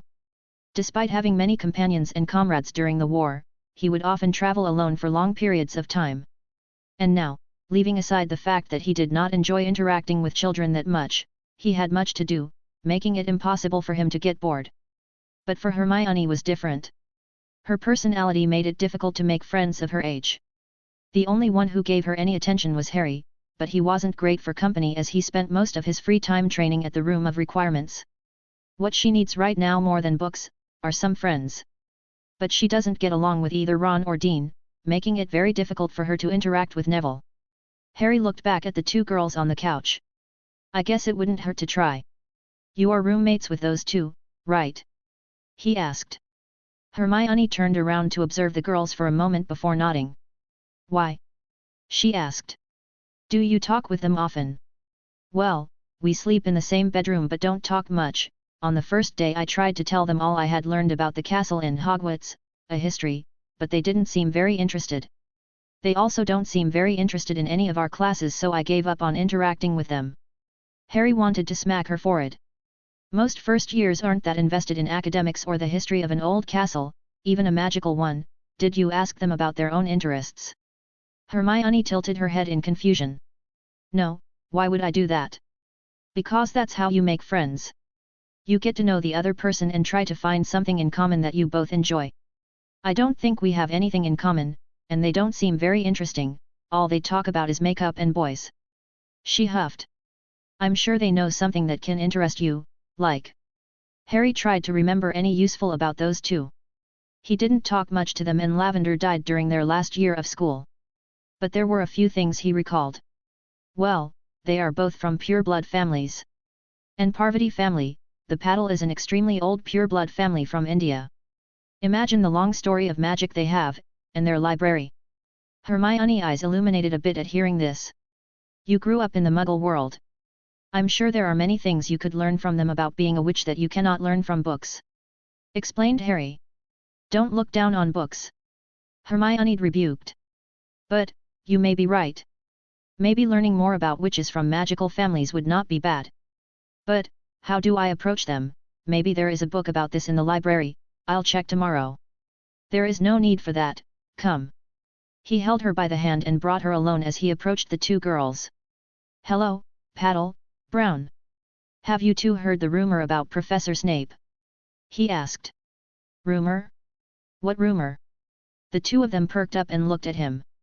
If it is the one about him being able to turn into a bat, I already heard it and I don't think is true. Added Lavender. No, this is something else. I heard that Snape uses a charm that he personally created to make his robes flow in that weird way. Harry was about 80% sure this was a true fact. Really? A charm? That would make sense, there is no way a normal robe should move like that. I always thought it was strange. The two of them commented. Do you two mind if we sit here? Is a bit cold in that corner. Said Harry. Sure, come sit here. Both girls made room for Harry and Hermione to sit down next to the fireplace. After that, the group talked for a long while until it was time for dinner. Harry could only hope that Hermione would take this chance to create some new friends, it was the least he could do for her. Chapter 38, Visiting Nocturne Alley. Okay, this should do it for now. Harry inspected the briefcase one last time before closing it. The magical container has been filled with all the valuables he was able to find during his 2-month search. He knew he had only scratched the surface of what was stored inside the Room of Requirements, but that was fine by him. It's not like he was planning on becoming rich by selling antiques. He only intended to get enough money to buy the materials he required at the moment. He was not a greedy person by any means. Harry left the briefcase and looked at his mechanical wristwatch. 8 o'clock, perfect. The shops at the alley must be opening right now. And since today is Saturday, I can spend most of the day away without raising suspicions. He then walked to an old full-size mirror that was left in a corner of the Room of Requirements. With a wave of his wand, the mirror became sparkling clean. Harry looked at his reflection with care. He had to make sure there were no glaring errors in his disguise. He tried to make the minimum amount of changes, since the more you change yourself, the easier becomes for others to discern that something was wrong. His hair remained the same, his eyes had only changed color to a light brown tone. He was also wearing different glasses and some Muggle clothes he had brought to the school. The biggest change was his face. He had used a mixture of charms and transfiguration to make himself look around 10 years older. Unfortunately, his height remained the same since there was no way to change his size without resorting to illusions or complex potions he did not have access to. So ended up looking like a very short young man in his early 20s. I don't think the shop owner will care that much even if he notices something. Satisfied with the changes, Harry went to pick up his briefcase and took his wand out. With a smooth flick, he disappeared from the room of requirements without a trace, and not even Dumbledore would notice his absence. With a pop noise, Harry appeared in a desolated corner of Diagon Alley. After making sure that no one was around, he pulled out his invisibility cloak and covered himself with it. He had originally planned to go to a different shop, one that was located close to the main street. But now that he had his cloak back, he could sneak into Nocturne Alley without gathering unwanted attention. As expected, Borgin and Burke's were empty at this time of the day, as the usual clients prefer to go out at night. After checking his surroundings, Harry removed himself from underneath the cloak and entered the shop. The ring of the door startled the shopkeeper from his drowsy state. "Ah, client this early in the morning? That's quite a surprise." "Oh." Mr. Burks looked at the small frame of Harry with interest as he entered. "Shouldn't you be in Hogwarts, child? Are you perhaps lost?" he said with a teasing tone. Harry's eyes moved to meet his, and Burks felt a great deal of anger and hatred in them. That was not a rare thing for his average client, but not something he expected from an individual he believed to be a child. "I graduated 5 years ago and I'm not a child," Harry said with a frown that twisted his face, enhancing his more mature features. "Or are you making fun of me for my condition?" Burke realized his mistake after seeing the face more closely. That was not the face of a child. "My apologies, good sir. I meant no insult," he hurried up to say.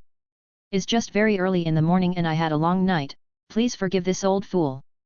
"No matter. I came here to do business." Harry walked to the counter. "Of course. How can I help you?" Burke asked with a polite smile. With some difficulty, Harry placed the briefcase on top of the counter and opened it. Burks looked over with interest. "May I?" he asked for permission, and Harry nodded. Only then did the old man start to pick up the objects inside the case and carefully place them on the counter one by one while taking long glances at each piece before putting them down. "That is quite the collection of antique objects you have here. Many old books, some of them very valuable, jewelry and some very fascinating quills. I also have this." Harry took a thin stick out of one of his jacket pockets and removed the shrinking charm he had placed on it. The stick turned into a full-size broom and was also placed on the counter. "A Nimbus 100. That's quite the find. The collectors of flying brooms go crazy for these old models," said Burks. He then gave Harry a measuring look. "I don't mean to be impolite, but I am required to ask. If I may, where did you find all of these things?" Harry was already expecting this question. "My uncle had recently passed away and left me his house as an inheritance. I found this thing while browsing around the house. It's a very old house, you see." "Oh, I understand. I'm very sorry for your loss. But when we lose something we often gain something else in exchange, don't we?" It was obvious that Burks did not believe a word that Harry said. But the man did not really care if the merchandise was stolen. "So, are you interested in buying?" asked Harry. "Of course, let me see." The old man pretended to think for a minute despite already knowing the value of most of the objects he had seen. "What about 10,000 gallons?" Harry frowned. He was no expert in books or jewels, but he knew the broom alone should be worth around that much. "This old goat is trying to scam me." Chapter 39, The Looming Threat. After 10 long minutes of back and forth, Harry managed to get a deal for 50,000 gallons. "Here." He passed Burke a small piece of paper. "This is..." The old man picked up the paper and read it. "A list of things. There are several types of items listed in the paper. A variety of precious metals and stones, a new set of runic inscription tools, dragon hide, and small arc stones." "Small arc stones, how small are we talking?" "For the warding of a property, the smallest one recommended is 4 inches. asked the old man. "Around half an inch in diameter," explained Harry. "One that small would be considered scraps, no one uses them." "What would you want something that small for?" asked Burks. "It doesn't matter what I want then for. Can you get them for me? I may know a provider, but it won't be cheap." "You just said they were just scraps," Harry reminded him. The old man chuckled. "Yes, but you need to know an Arkstone craftsman to acquire them. Now, let's talk about the price for this list of yours. They then discussed for almost an hour until an agreement was reached. Harry will get all the items on his list plus 10,000 galleons in exchange for the antiques. This meant that he would not have enough for the alchemic ingredients he was planning on buying later on, but there was still a lot of time to get those, so he didn't complain. Come back in 2 weeks and I will have everything ready, told Berks to Harry before he left the shop. It was almost midday when he stepped outside, but he felt more tired than after training for hours. Let's get back to Hogwarts and take a nap. There you are. Harry was on his way to the kitchens when someone called for him. Where have you been all day? I have been looking for you, Daphne told him while she kept turning her head back like she was making sure no one was behind them. I was busy with some things, and I thought we weren't supposed to interact much in public, said Harry. We are not, but there is something important. Daphne kept looking around. Fine. Harry took out his invisibility cloak, got close to Daphne, and wrapped them both underneath. What are you? Is this an invisibility cloak? Her anger at his sudden physical closeness faded quickly. Stay quiet, the cloak doesn't block sound, Harry whispered. She looked displeased but chose to comply and remained quiet all the way to the room that seemed to have become their private meeting location. Maybe we should give this room a name after all. We keep coming back here. Harry removed the cloak after the door was closed. Meeting room? That should do it, suggested Daphne. So imaginative, sure, meeting room. What was that important thing that could not wait until tomorrow? Harry sat down on one of the couches. I had a long day. Stop talking like an old man, this could not wait any longer, is too big, Daphne said with a rare show of emotion. Okay. I'm listening. Professor Nayer is an assassin, she said with no hesitation. What, but he is one of the best teachers that, hold on. Harry took a pause to think about it for a bit. When did Hogwarts have a good teacher who didn't try to kill a student by the end of the year? He looked at Daphne. Fine, he is an assassin. Anything else? You have accepted this surprisingly quickly. Daphne looked a bit taken aback. Yes, well, some things just make sense, I guess. Who is the target? Take a guess, she said with her arms crossed. It must be the Weasley twins then. They must have pranked the wrong person this time, and then. Is Longbottom? Cried Daphne. Of course he is. Harry rolled his eyes. You asked. But the Weasley twins was not a bad guess. I have heard about some of the pranks they have pulled on my housemates, and let me tell you, they are not happy. How did your father find out about this? Asked Harry. He didn't tell me all the details, just that Malfoy is not as secretive as he thinks. Anything else? Like when is the attack going to happen, where or how? Before the end of the year, that's all I know. You are going to inform your father about this, correct? Harry remained silent for a minute, considering the information he had received. No, there is no need to involve my father in this, yet. How come? Isn't he an Auror? Surely there is something he could do. Daphne could not understand his motives. As you said, he is an Auror. They need solid evidence to take action in cases like this. The only thing we have is some rumors, isn't it? Harry remained impassive. But, then, are you going to ignore it? Daphne asked with disbelief. Of course not. Give me some time to think about this. Maybe there is a way to gain some evidence, then we can call my father, offered Harry. What if he attacks before that? She asked. Unlikely, killing the boy who lived while in Hogwarts would definitely attract the attention of every Auror in England. The Ministry will not rest until an arrest has been made because the public will pressure him to do that. If Professor Nayer commits the crime now, he will be forced to leave the country immediately, revealing his involvement in the matter. It would be better to wait until the end of the year, maybe even the last day. If he does it correctly and hides the evidence, by the time the Aurors find the body all the teachers and students would have already left the school, making it incredibly difficult for the Aurors to even perform an investigation. Ah! Daphne did not know what to say to that. You really thought about this, a lot, were you planning on K? Don't be silly, Daphne. Harry interrupted her. Now let us go back to our respective rooms, I'm very tired. Tired from doing what? Is Saturday? She inquired. Harry merely gave her a cryptic smile in answer, much to the girl frustration. Chapter 40, The Missing Boy.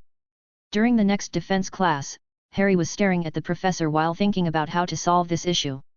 Even though he had assured Daphne that the crime would certainly not take place until the end of the year, he wasn't 100% confident about that. And he rather not gamble with Neville's life like that. Should I just kill him at the first chance I get, or maybe try to gain more information about his plans or on what the Death Eaters are doing? No, this man is just a hired wand, there is zero chance he knows something important. He held his head in frustration. I hate this kind of stuff. Let's see, what did Moody used to say, always know your enemy or something like that, maybe I can buy some information on Mr. Potter. He must have been more distracted than he thought because he failed to notice Professor Nair arriving at his side. Mr. Potter, are you perhaps feeling unwell? You seem paler than usual, asked the professor. Harry quickly brushed aside his concern, claiming a mild headache from too much reading, and the professor continued with his class. The head of the training dummy was crushed by a stone that impacted the speed of a bullet. 3 more dummies moved around the room in irregular patterns. Harry conjured some small knives before casting a banishing charm. Depulso. The blades, one of the dummies on the head and another one on the chest, missing the third target. Harry made a sound of annoyance. Foolman. A lightning bolt came out of his wand and turned the poor dummy into a burning mess. He was huffing and puffing by the end of the training, but he was feeling better. Ah, this is it. Blowing up stuff never fails to cheer me up. He exited the room of requirements at his usual time, 1 hour before dinner. This gives him enough room to take a shower and rest for a bit before leaving. Hawk snout.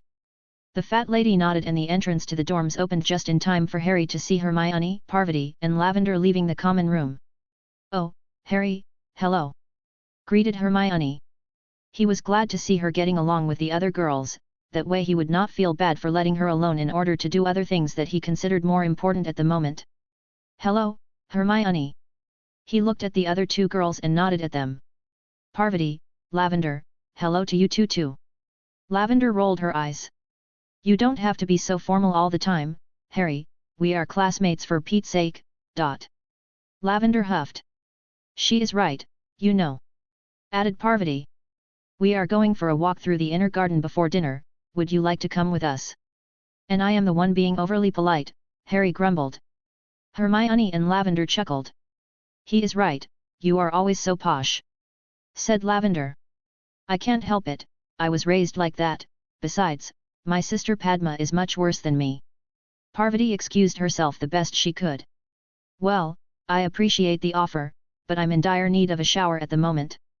Harry removed some beads of sweat that were traveling across his forehead. Have you been running or something? Asked Lavender. Something like that, Harry answered dismissively. That's not a very wizard-like behavior, Parvati commented. But, I am a very unusual wizard. Harry pointed out. Is that what you are always doing after class? You are always disappearing to go somewhere but never tell me where, you even skipped several library sessions. Hermione looked particularly miffed about that last part. Something has been bugging him since he left the dorms. A bad feeling, a uniqueness that turned his stomach and made him uncomfortable. He had always listened to his gut feelings when these warned him of some danger, but he had no idea what danger must he prepare against. Harry entered the Great Hall at a brisk pace and moved his eyes around the room, trying to gain as much information as possible. He took notice of the teacher's table, all there, including the defense professor, who was already eating in a relaxed manner. On the Slytherin table, he spotted Draco, smiling smugly while talking about something with his classmates. On the Gryffindor table, he first saw Hermione, Lavender, and Parvati. The 3 girls were starting to place food on their plates while chatting. He moved his gaze around the long table and saw the Weasley twins. And finally, sitting nearby was the not-so-golden trio, Ron, Seamus and... Where is Neville? Shit! Harry cursed. Mr. Potter, language. Professor McGonagall gave him a stern look. He apologized and moved away from the teacher's table. Harry sat next to Ron and looked at the redhead boy. Usually, Ron would be stuffing his face from his overfilled plate, so, seeing him slowly cutting a piece of chicken and barely eating any of it, was beyond weird. Something must have happened. Hey, Ron, Seamus, is Neville not coming down for dinner? He tried to ask casually. Ron stopped eating and frowned. He seemed upset at the mention of Neville. Well, we haven't seen it since our last class ended, Seamus answered and gave Ron a glance. Did you guys get into an argument or something? Asked Harry. Something like that. Seamus was carefully glancing at Ron like he was trying to avoid upsetting him by talking too much. Anyways, the professor told him to stay behind and talk about something and we left. Wait, the last class of today was defense. Harry thought with increasing worry. His gaze went back to the teacher's table. Nair was there, eating calmly. Could he have done something to Neville? It can't be, he wouldn't be here if he had done something, right? Why do you care now? You never hang out with us. Ron gave Harry an angry look. Because. While he was trying to come up with something, the house ghosts came flying into the hall. Acromantulas! Screamed Gryffindor's ghost. Acromantulas have invaded the castle. Added the Hufflepuff one. The hall went into a panic. Chapter 41, Pest Invasion. As soon as the news hit the hall, the children screamed in horror. Even the most ignorant ones knew how deadly those spiders were. The headmaster took swift control of the situation and proceeded to do the most sensible thing he could. He sent 1,000 scared children running onto the halls while the teachers searched the halls for the Acromantulas. It's okay, everyone. Just follow me. The shaking voice of Percy Weasley came from the front of the group. They had separated the Gryffindor students into several groups and he was put in charge of guiding the first-year students. No matter how nervous or scared he was, Percy swore to himself to get the job done. Is this way, Percy? Shouted the fifth-year female prefect when she saw her partner make a turn into a hall with no exit. I knew that. Percy turned around and walked the other way. Yeah, he totally knew that. Of course, there is no way the prefect would panic and get lost during an emergency. The Weasley twins laughed. You two are not helping! Cried the female prefect. We weren't trying to. The twins said in unison. Why are you two even here, you are 30 years? Complained Percy.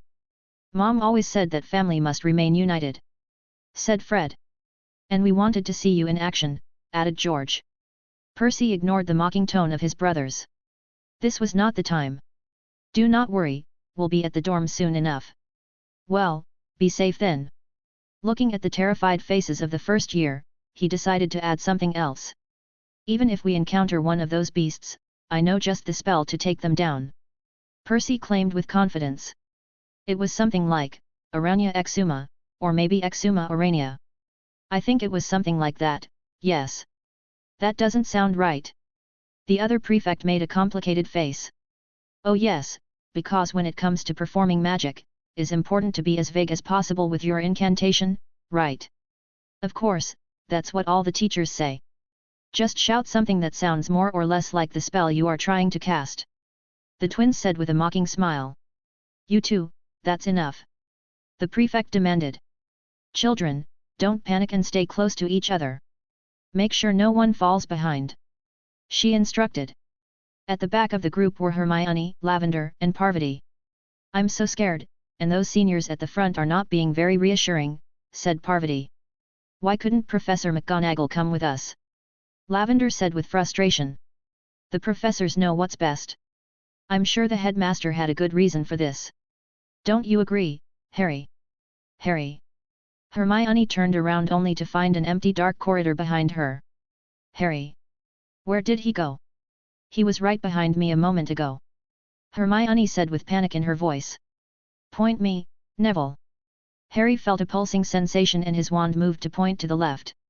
I must be getting close, is not pointing upwards anymore. Harry had separated from his group as soon as he saw the opportunity and rushed to find Neville. He was now running through a familiar hall on the 6th floor when he spotted the first Acromantula. Harry pointed his wand forward, a rock the size of a basketball appeared, and with a smooth flick of his wrist, he disappeared the rock in the direction the spider was following. The young Acromantula was just the size of a medium dog.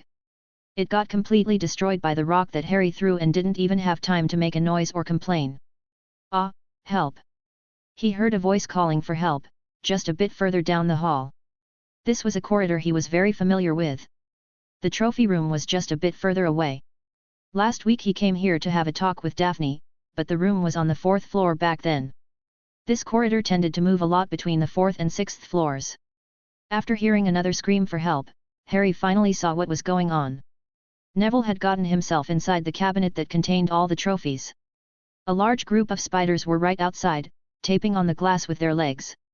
Good thing that glass has been reinforced with an unbreakable enchantment, otherwise he rather not think about how close that boy had come to a nasty death. He conjured more rocks and vanished them, taking out several more spiders. The Acromentulas turned to look at him and made some angry noises, but none of them attacked him, just stood there. What's is going on? Why don't they move from there? Some of the Acromentulas stared at Harry while others returned to tap on the glass while the terrified Neville kept screaming. It's like they are only interested in killing him. He was no expert on animal behavior, but this was certainly strange. He was about to unleash death upon the creatures when he heard a loud noise approaching from behind.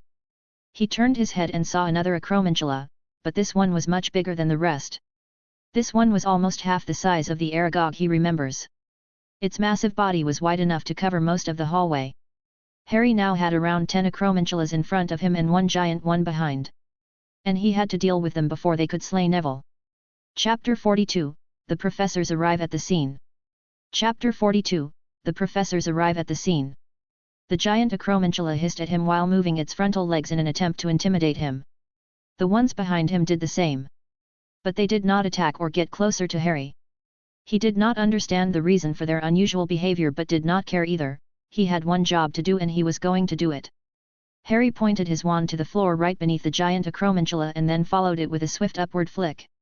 The spider gave a tremendously loud shriek as it was impaled by a stone spike that rose from beneath the creature and lifted it in the air. With the biggest threat already incapacitated and dying, Harry turned around to face the rest. He threw a low-powered bombarda aimed downwards, just strong enough to blow up several stone tiles, and then followed it up with a depulso, sending all the sharp pieces of stone to the Acromentulas, who had no way to dodge them. 5 more spiders went down, fire was left to go. Harry conjured a dozen knives and sent them at light speed to the creatures. The Acromentulas shrieked in pain after being cut and stabbed, but none of them tried to run away. Not a single one of the creatures wanted to separate themselves from the trophy case where Neville was hiding. 4 more spiders fell victim to the knives, there was one left. Harry decided to get a bit creative with the last one. He tapped his wand against the rocky wall to his right. For a moment, nothing happened, but then, the part of the wall that was closest to the Acromentula came to life. A stone hand, 3 times the size of the spider, formed from the wall itself, and with its palm completely opened, it smashed the creature in one quick motion like it was a common fly. With the deed done, the hall became silent once more and Harry contemplated what to do next. Neville had stopped his screaming and seemed to be staring at the dead Acromentulas from inside the glass piece of furniture. Harry considered for a moment going to Neville and checking if he was okay, but he did not want to reveal his involvement in this matter.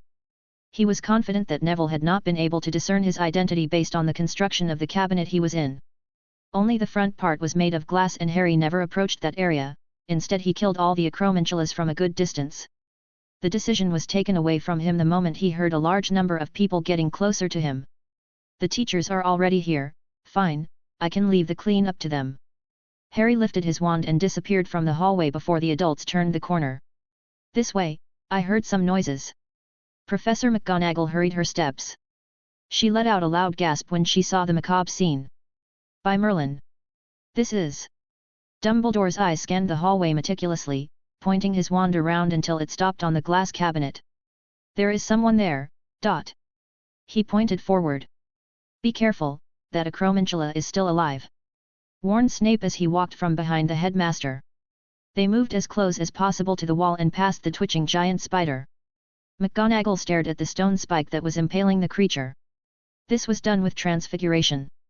The construction of the spike must have been perfect to be able to lift such a monster. Dumbledore was walking ahead of the group when he suddenly stopped. Headmaster! Snape called, wondering what took the attention of the old wizard. Dumbledore said nothing and pointed his wand at one particular spot. He moved it around and whispered some words. His eyes opened widely. This can't be. What is it, Albus? McGonagall asked this time. This area here, it has traces of... Of what? Questioned Snape. Before the headmaster had time to answer, someone started to shout. Hey, is there someone there? Help! McGonagall hurried up and moved to the cabinet, where she finally spotted the terrified Neville hiding inside. "Longbottom!" she exclaimed. "Unlock the doors, Mr. Longbottom!" ordered Snape. "Is it safe?" Neville looked around, expecting to see more spiders appearing. "It is quite safe, my boy. You don't have to worry about the Acromantulas any longer." Dumbledore tried to sound reassuring. Neville nodded and released his iron grip on the doors, allowing it to open. "I'll take him, Madame Pomfrey," McGonagall said after making sure he did not have anything serious that required immediate action. "Yes, do that. I will visit the infirmary a bit later, we still have some work to do here," said Dumbledore. The professor took Neville away by the hand. The boy follows without complaints, looking to be in an almost state of shock. With the two of them gone, Dumbledore and Snape were left to examine the scene. There was Acromantula blood splashed everywhere. It was quite a shocking view. "I'm glad Hagrid is not here to see this, he is fond of these creatures." Snape observed carefully the remains of the beasts. The conjured knives were still embedded into some of them. Then, there was the giant stone hand that crushed the last one. "You think a student could use transfiguration to this level of skill?" asked the potion professor, pointing at the hand. Dumbledore contemplated the question for a moment. "It would not be impossible for a talented 7th year to create something like that. I believe Minerva could give you a couple of names. At least that's what I would say if these were normal walls." Dumbledore tapped the wall with his wand. "There are protections weaved into them that should prevent students from affecting them with magic." "So, not the work of a student then? Is that what you think?" asked Snape. "I have one more reason to believe this wasn't done by someone so young and inexperienced. Whoever did this, he or she, escaped with apparition." Snape was filled with shock. "From inside Hogwarts? That's impossible." "Yes, well, there is always a way to make the impossible possible." Chapter 43, Useful Tools. Chapter 43, Useful Tools. The next week was not a fun one for Harry. He was first scolded by Hermione for disappearing all of then sudden and then got a week of detention with Mr. Filch. If that was not enough, Daphne has been contacting him and demanding to take some action against the professor. It took a lot of effort to convince her to wait. He had to get some solid evidence to warn the Aurors. Showing their cards too soon would only serve to put Neville in more danger. The poor boy was traumatized enough after what he went through with the Acromantulas. He was taken away by his grandmother the day after and he still has not come back to school. But it wasn't all bad. At least on Friday, he had received some good news. The items he had requested from Borgin and Burkes are finally ready to be collected. He was sitting comfortably on a sofa inside the room of requirements. In front of him, sprayed over a wooden table was a series of objects. Ingots of different metals, shiny stones, rune carving tools of high quality along with some other crafting tools, and finally, 2 wand holsters and a wand. "I spent most of my money but I think it was worth it. Especially when all of that money came from selling things he found inside this room." He started by picking up the wand. He wasn't sure of the wood, it looked like oak.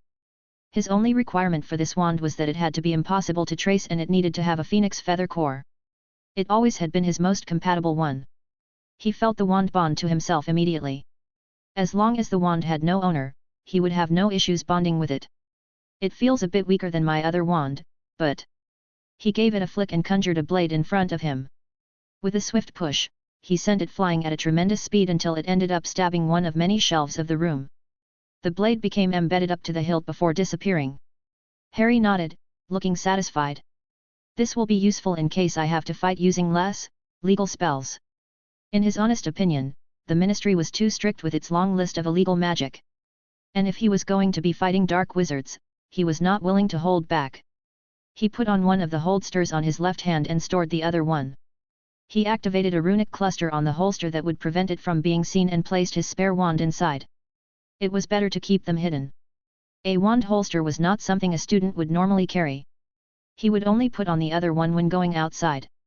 "Now, let's see." He picked up one of the precious stones. It was completely clear, like a piece of glass, and had some marine on the surface. This was one of the many arc stones he bought. These stones had a single purpose. They were able to store large amounts of magic to be used at a later moment. Their primary application was to power up wards. Normally, wards will consume just a little bit of magic to operate so they can function with just the ambient magic in the air. But if the property becomes under attack, that's when the heavy defenses are activated, and the consumption of magic would increase drastically. Without one of these stones to keep powering the wards, these would collapse in a matter of seconds after the attack started, making them pointless. They had been used in every ward since the creation of the magical ministry, 5 centuries back. The one under Hogwarts was well over a millennia old and is at least 100 times larger than any other one on record, making its existence very much a mystery for Harry. But not many people knew about that one. It was a piece of knowledge that one headmaster left for the next. If more people knew, they would be going crazy to get it. Harry said. The ones on the table were much smaller than the minimum required for ward use, even for a small house, so people didn't have much use for them. They could be used to power a magical artifact on rare occasions, but Harry had another use for them. Something that wizards of this era had not come up with yet. People can get a lot more creative when their race is being massacred into extinction, I suppose. There was a lot of bitterness in his voice. He examined the little stone. It was around the size of his fingernail. But even a stone this small was able to hold more magic inside than your average adult wizard. The idea is to embed these small arc stones onto jewelry pieces that you can carry around with you. When you feel you are getting close to being magically exhausted or when you are about to unleash some grand magic, then, you activate the stone and transfer the magic to yourself, like having an extra battery. The runic work for these artifacts was also very simple. Harry had the idea after a particular exhausting battle, and then all it took was to spend a few hours with Hermione to come up with the necessary runic cluster to activate the transference. The only setback was going to be the metal alloy necessary for the jewelry. Goblin steel was the best magically conductive metal that people knew at this point in time. But Harry knew how to make one even better. He already had all the necessary ingredients, but the process took a long time. Harry glanced over the pile of ingots he acquired. To process all of that, it will take at least 3 months, but the time wasn't the only problem, but he also had to think of the location where to set up his workshop. The room of requirements is only safe for as long as he is inside. But once he leaves, anyone could stumble upon it by accident, so is not the most reliable to leave something that you don't want anyone to find for several months. I may have a better place in mind. Chapter 44, The Calm Before the Storm. Chapter 44, The Calm Before the Storm. Another month passed and we were getting close to March. Neville came back to school after 2 weeks away, and Harry could finally find out what happened that day. After his argument with Ron, he was asked to stay behind by Professor Nair. According to Neville, the professor claimed to be worried about him and his poor performance in class. He offered Neville to stay for some extra practice and the boy accepted. Late that afternoon, Neville left the classroom and was on his way to the Great Hall when he was ambushed by the spiders. Aurors were called but no arrests were made. It is unclear to Harry if they suspected anyone. That is not information they would share with him, even if he was the son of one of the head Aurors. Harry had been a bit worried about Hagrid when the Ministry got involved. But apparently, his connection with the Acromantula nest inside the Dark Forest was not something many were aware of. As for Professor Nair himself, he has been very careful since the last attempt and has not made any suspicious moves. Daphne had become increasingly frustrated by his lack of action, and he had the feeling that she was close to doing something stupid. Even for an 11-year-old kid standard. What she didn't know was that Harry had several trackers on Neville and the professor. He had placed 10 trackers on the professor to be more specific. Of those 10, Nair found and disabled 9. But one was better than none. As for Neville, he didn't need to place any tracking charm. Every student of Hogwarts was being monitored since the first time they entered the castle. The secondary function of the Sorting Hat was to place a tracking mark on top of the student's head. Invisible to the naked eye. This mark will be able to track the position of the student inside the castle. Or even former students if they never found out about it and removed it. His father and his friends had taken advantage of this to create their Marauders map. Since Harry had full access to the wards, it was very easy for him to put together a simpler version of that map to track only Neville and Professor Nair. This way, he could always keep an eye on those two and intervene if it looked like Neville was in danger. He could then be able to catch the professor in the act. Having him arrested after that should be easy. It was a dangerous plan, for Neville that is. But he could not think of a better way to gain the evidence he needed to get the Aurors involved in this matter. Any Muggle surveillance device he could think of, would not work at Hogwarts. If the old Luna was here, she could probably come up with some runic array device to record video data into a crystal or something. When it came to ancient runes, even Hermione could not compare to the odd blonde. This would be so much easier if we're at war. Harry said while reminiscing about his past. Life was hard, yes. But things were simpler back then. If you came across a dark wizard, you killed him. If you came across a demon, you killed it. Now he had to take into account laws, human rights, politics. It would be so much easier to just go and kill the man. Then again, I'm not even sure the professor is truly a hired assassin sent to kill the boy who lived. I mean, whatever Lord Greengrass heard, must have been just rumors. Yes, the whole thing with Neville being attacked by a Cromanchulas after leaving his office is suspicious, but... He sighed. Who am I trying to convince? There is no one else who fits the bill. He knew the other professors extremely well. Nayer was the only unknown factor, it had to be him. The head of a training dummy exploded. Tisk. It's always the good defense teachers. It is like the position is cursed or something. Wait, it probably is now that I think about it. Another dummy exploded. I think I have enough for today. Let's go check on that thing. He still had plenty of time before dinner, so Harry made his way to the castle foundation. He opened the painting, went downstairs, and walked for several minutes at a brisk pace until he reached the furthest corner of the room where he had set up his little workshop. Even if Dumbledore were to come down here for some cosmic causality, there was little chance of him walking up to this distant corner of there where there is absolutely nothing of interest. So this was the place where he decided to set up his station. Everything worked automatically and he only needs to check on it once a week or so. It was a very simple setup. Just a table with a cauldron and several other small tools. The cauldron was used to create the metal alloy called magicite. It was a combination of gold, silver, dragon blood, and several other alchemical ingredients. The mixture had to be melted and combined very slowly to prevent it from being separated. The cauldron was enchanted for automatic heating and stirring of the ingredients. All that was left was waiting now. It's looking good. This is going faster than I had originally predicted. It should be ready in a bit over a month. The last time he created this alloy it took him 6 months. It could be because he is using brand new high-quality tools, or maybe the conditions of this chamber made the mixture combine faster. But no matter the case, it was good news. He may be able to assemble some of his old tools before the end of this year. Chapter 45, Foul Play. Chapter 45, Foul Play. Ah, this is so annoying. Harry thought while being violently shaken. Are you listening to me? Harry. The Ice Queen of Slytherin was nowhere to be seen. Instead of, he had to deal with an obnoxious 11-year-old old Daphne Greengrass who had kept calling for him and leaving messages during classes until he finally agreed to talk with her alone. You know, if you keep calling me so much during class, people are going to start talking. Personally, I don't care much about my reputation, but that won't be good for you, right? Daphne got her hands off him and took a step back. Lately, Tracy had started to point out how distracted she had been lately, thinking about the issue with the boy who lived and the killer professor. This is important, Harry. We can't let that man kill Neville. She didn't really care that much about the Gryffindor boy, but her family had already signed a contract with the Potters. There was no going back now, their side was chosen. If the boy who lived died and Voldemort won, her family would be doomed. She had spent the last 2 months stressing herself non-stop about this, but Harry didn't seem to care at all. Always disappears to go do who knows what and then says he is too tired to talk or that he doesn't have time. She looked at his calm expression and frowned. You are not taking this seriously at all. This is not how I wanted to spend Friday night. I wonder if the elves still have chocolate pudding. Are you even listening? Daphne shouted. You know, that door is not soundproof.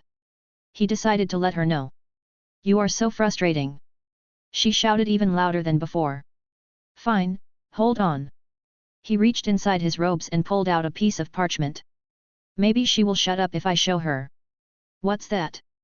She watched with attention as he unfolded the paper and placed it on the coffee table. Is blank. There was nothing written on it. You are very impatient, you know that. Harry pulled out his ebony wand and pointed at the parchment. Reveal your secrets. Whoa! Daphne exclaimed. A map of the castle appeared on the previously empty parchment. I have read about this. You protected the contents with a password, said Daphne. Yes, and as you can see. And the best you could think is reveal your secrets. That's probably the first thing people would try. She interrupted him. No one will get their hands on it. And that's not important, Now, as you can see, this is a map of Hogwarts, right? She interrupted him again. Did you draw this yourself? Of course, who else is going to? Well, you are not very good at drawing then, and most of the lines are crooked. I made it in like 1 hour. Now if you don't have any more critiques, take a look at the 2 names here and there. He pointed with his wand. The names Nair and Neville are written inside circles. The Professor one was inside his office while the one with Neville's name was inside the Gryffindor dorms. Daphne looked at the map with great attention. Ah, it moved. Neville's circle moved from his room to the common room. I put a tracking charm on those 2. This map shows you their actual location inside the castle. If the Professor tries anything, I will know thanks to this device and I will intervene or call a teacher. This is impressive, admitted Daphne. I'm glad you like it. Now as you can see, I have everything under control. There is no need for you to worry about this matter any longer, just leave it to me. Harry hoped that this would be enough to appease the girl so she stopped bothering him. Wait, you put a tracking charm on the Professor of Defense against the Dark Arts? And he didn't notice. She sounded dubious. I put 10 tracking charms actually. He removed 9 of them but was unable to find the 10th one. He explained. 10 tracking charms. But isn't there a spell to detect them? My dad said he was going to teach me next summer. He said it was important, for my own protection to learn to detect and remove such charms. Daphne said. Well, of course there are ways to detect them, and once you find one, removing it is very easy. But I know a few methods to hide them well and avoid most methods of detection. Daphne looked impressed enough. How do you know so much about these charms? They are not even part of the school curriculum. Did Lord Potter teach you about them? Is not that complicated actually. He avoided the question. All that is needed is... Harry stopped talking all of a sudden as he realized something. Wait. What is it, Harry? She looked at him, wondering what could be the issue. Now that I'm thinking about it, is strange. The method I used was not a bad one, but there was no guarantee to work against a wizard who was very knowledgeable in charms. He was able to find 9 of my trackers but not the last one. Why didn't that strike me as odd before? He knew why. He has been preoccupied with other matters and hasn't been giving this much thought even if he didn't want to admit it. For someone else, having an assassin waiting to strike at any time would be something nerve-wracking, but for Harry, it didn't rank very high on his priority list. However, it wasn't his life the one that was on the line, so he should have been paying more attention. He looked at Daphne for a moment. It seems like he is going to have to involve the adults after all. He can't let this continue now that he suspects foul play. We may have a problem, I need you to contact. Without any warning, the door opened with a banging noise, and a big figure stood at the entrance of the room. Chapter 46, Ambush. Chapter 46, Ambush. Daphne gave out a frightened scream as she hurried to stand up from the couch. Harry cast a silent Protego charm around them to block the pieces of wood that flew their way. So is Greengrass and Potter. Professor Nair looked somewhat troubled as he entered the room. Harry gave a quick glance at the parchment on the table. The circle with the professor's name was still inside his office and hadn't moved. The Indian professor caught this and grinned. I think I forgot to take the cloak where the tracking charm was placed. How careless of me. As I thought, he left the last one on purpose in order to find who was trying to keep an eye on him. Harry concluded. You two are some of my favorite students, it's a shame I have to kill you now. Kill us. Daphne was trembling like a leaf. Harry put a hand on her shoulder. Open the entrance in the fireplace and leave. But... Harry pushed her towards the back of the room. Go now. Daphne composed herself and nodded before turning around and running to the fireplace. The professor aimed his wand at her back and fired a red spell that Harry recognized as a stunner. He blocked it by manifesting a Protego shield in front of her. The girl did not waste the opportunity. She opened the secret door and went inside. I'll call for help, Harry. She shouted as she was leaving. You can create a silent Protego charm, and you can even cast it on others. You have really been holding back on my classes, haven't you, Mr. Potter? He gave another glance at the passageway Daphne used to escape. I'll deal with the lass a bit later. Let's start with you. He aimed his wand at Harry. You won't be able to catch her before she reaches Snape's office, Harry said. That passage leads to the dungeons and the exit is very close to the potion professor's office. That's too bad for you then, Severus and the rest of the professors are currently in a reunion. And the headmaster left this morning for a Wiesengamot meeting. The professor shrugged. So, no help will be coming. I'm sorry about this, I don't like killing children, but you shouldn't have stuck your nose in my business, Mr. Potter. So, no one is coming. Harry looked distracted. Professor Nair took this as him getting scared. A normal reaction for a child facing a ruthless assassin. I'll make it quick at least, Avada Kedavra. A piece of the door floated in front of Harry and exploded. What? The professor's eyes widened in shock. He had expected this fight to end with that one spell. That was a weak killing curse, you didn't put much effort into it, Harry commented before standing up from the couch. Nair took a step back by instinct before realizing what he was doing. There is something wrong with this kid. Why is he so calm now? The professor thought. You said before that no one was coming, right? No one can interrupt us and we can kill each other in peace.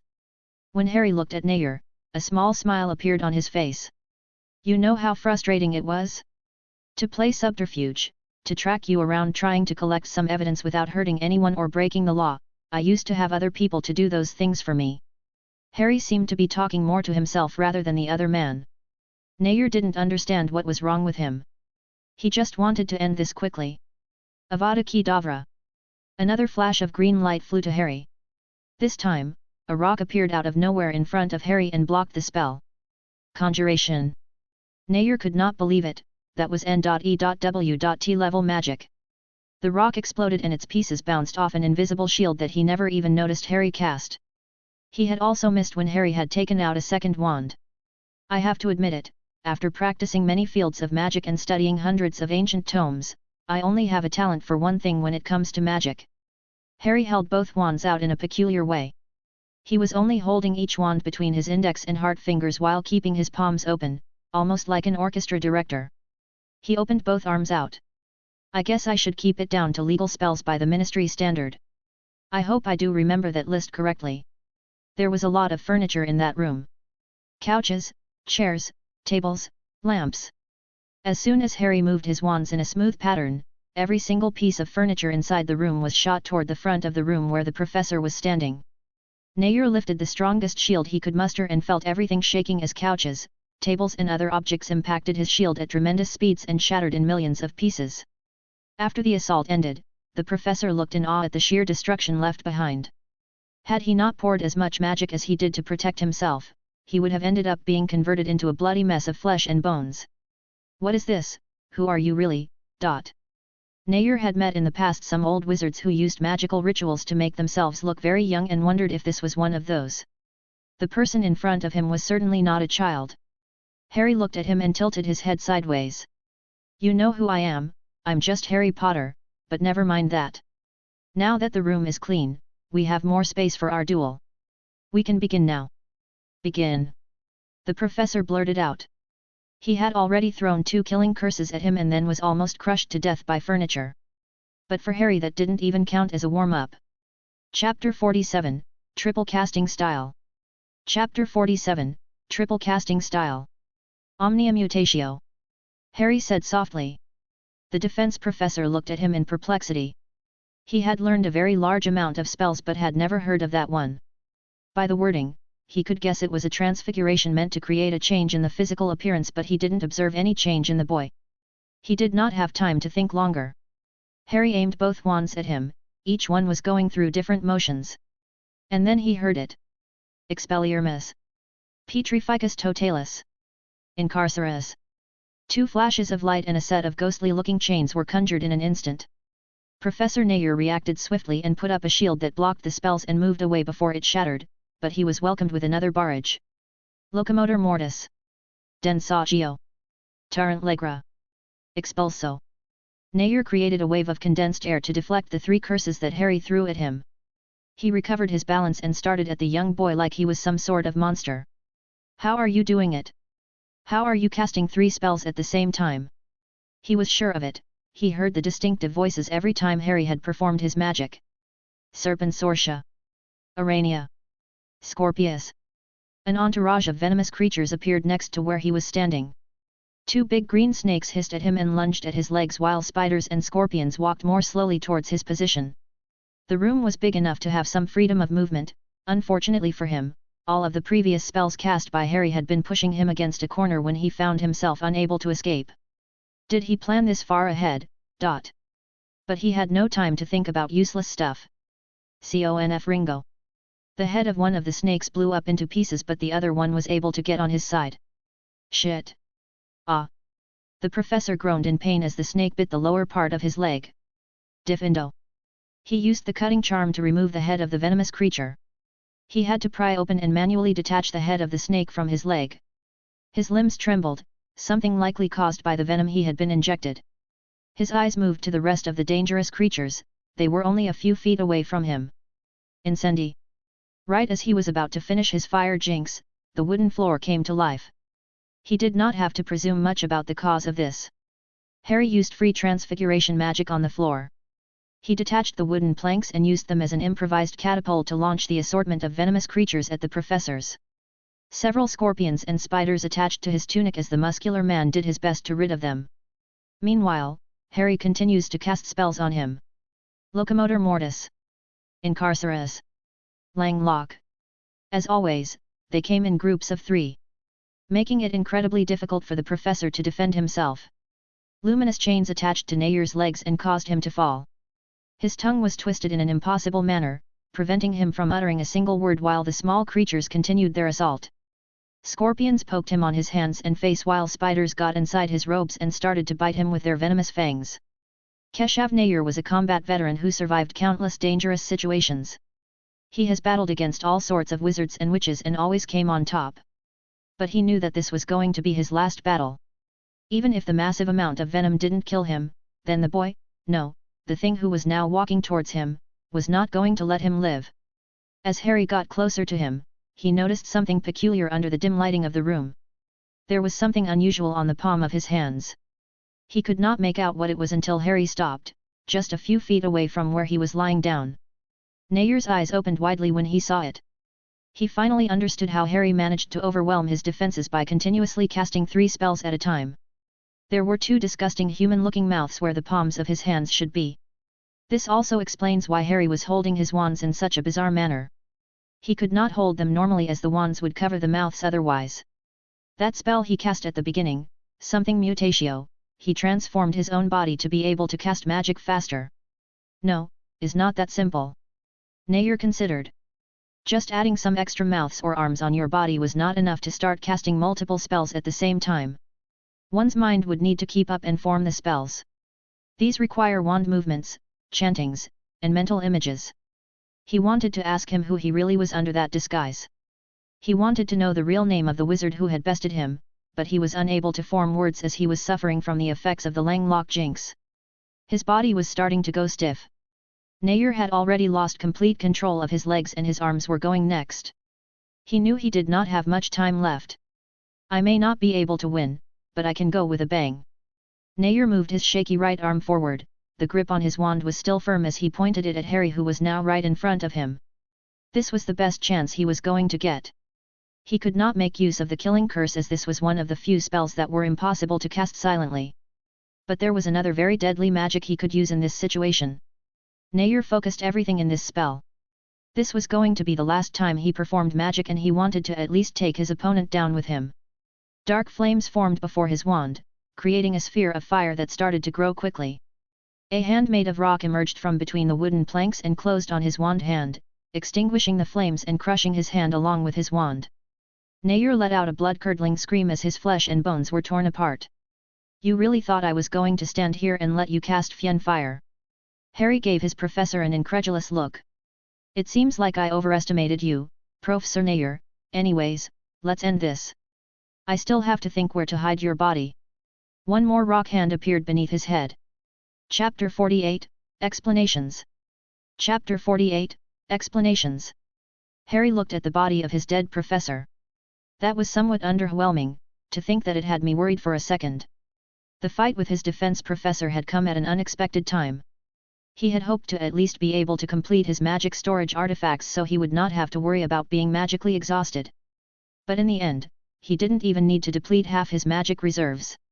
All the spells he used were low cost but still, it ended very fast. Famous hit wizard from India, and the best you could do is a couple of avadas and a half-assed excuse of fiend fire. He sighed.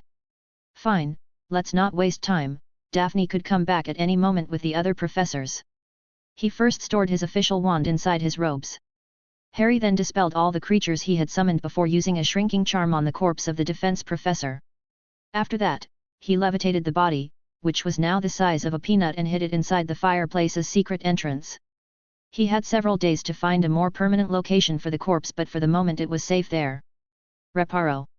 He pushed a lot of his remaining magic out, forming a clear image of the original state of room in his mind. Thousands of pieces of furniture start to fly around and join other pieces, forming back the couches, table, chandelier, and other decorations until everything was the same way it was before the fight. Harry nodded, satisfied with the result, then walked into the hall and locked the room. At the end of the hall was a big window with iron bars and a set of stairs that led down. That will have to do. He aimed his secondary wand at the window. Bombarda! With a loud explosion, the window bars, along with a big piece of the wall, were completely destroyed, leaving a gaping hole in its place. All that was left now was to wait. Daphne must have had a lot of trouble finding the professors, because it took almost 15 minutes before he finally heard the sound of footsteps approaching. Good thing my life wasn't actually in danger. Harry. Daphne and Professor McGonagall hurried to his side with Snape and Flitwick following behind. Mr. Potter, are you hurt? Miss Greengrass informed us about an attack. McGonagall examined him up and down. Harry looked down at himself. His robes were completely clean and he didn't even have a scratch on his body. He did consider causing a few injuries on himself while telling the tale that he was able to repel the stack of the professor long enough for him to give up and escape. But sounded too ridiculous. No one was going to believe that a first-year student could duel against a veteran hit wizard for more than 2 seconds without dying in the process. The only combat spell he is supposed to know is the Flipendo, and that can take you so far. It was better to make a different claim. He didn't hurt me, Professor. He said that his only target was Neville and he didn't want to hurt anyone else. Then he ran away. Harry pointed at the hole in the wall at the end of the corridor. McGonagall and Flitwick gasped. By Merlin, was it really Professor Nair? Asked the small teacher. Yes, Professor Flitwick. It was definitely him. Daphne can corroborate this, assured Harry. And the alleged assassin ran away without attacking you at all? No, even once. That seems very incredible, Mr. Potter. Asked Snape. Would I be alive if he wanted me dead, Professor Snape? Harry retorted. Humph. That was all Snape said before approaching the broken window and examining the scene. Why don't I take you two to the headmaster's office? I can call him from there and we can wait for him while drinking some tea, yes? Suggested McGonagall. I will call the Aurors too. And I think we should notify their parents, correct? Said Flitwick. McGonagall hesitated for a moment. She knew how little Dumbledore liked to involve the Aurors in Hogwarts matters, especially since they had recently been called by the awful affair with the Acromantulas. But she also knew that it was inevitable to have the Auror and parents involved. Both children were from pure-blood families and Harry's father was a head Auror. Yes, please do so. McGonagall had no choice in this, surely the headmaster will understand. They arrived at the headmaster's office and we were told to sit down in front of Dumbledore's desk. A house elf brought them some hot cocoa while McGonagall went to call the headmaster using the Floo network. Daphne kept stealing glances at him. He knew what she wanted to say. She didn't buy the story that Harry had told. After all, she was there when the professor had promised to kill both of them for knowing too much about his intentions. However, she was smart enough to keep her mouth shut in front of the other professors after hearing Harry. He looked at her and their eyes met. Not now, tell you later, he promised her in a whisper and she moved her head. She now looked satisfied enough so she started to drink her cocoa in peace. A few minutes later, McGonagall came back to inform them that the headmaster was going to be here shortly and that he requested that we wait for him. Then Professor Flitwick came back and also said that both our parents and a squad of Aurors were on their way to Hogwarts at this moment. Harry grimaced. This is going to be a very long day, you better be grateful, Neville. Chapter 49, Mistrust. Chapter 49, Mistrust. A team of Aurors, along with James Potter, arrived at Hogwarts, followed by Dumbledore, just a few minutes later. It was almost midnight when things finally calmed down a bit. Daphne did a good job of avoiding any details that would contradict his story of how the teacher ran away after being found out. The Auror team got all the information they could from the 2 eyewitnesses before leaving. Snape then escorted Daphne to her dorm, leaving Harry alone with his father and Dumbledore. The headmaster did not seem satisfied with Harry's explanation and had tried to use the Legilimency twice on him. Harry avoided eye contact with the headmaster but still felt a familiar sensation of an intrusion attempt. Luckily, Dumbledore was only trying to feel his surface thoughts and was not trying to dig deeper, otherwise, the existence of his occlumency shield would be revealed to the old man. What Harry found surprising was the fact that the headmaster dared to do this much in front of his father. "I'm taking him home for a few days," said James. "Is this really necessary? Harry is completely fine. And we don't need this to gain more attention among the students."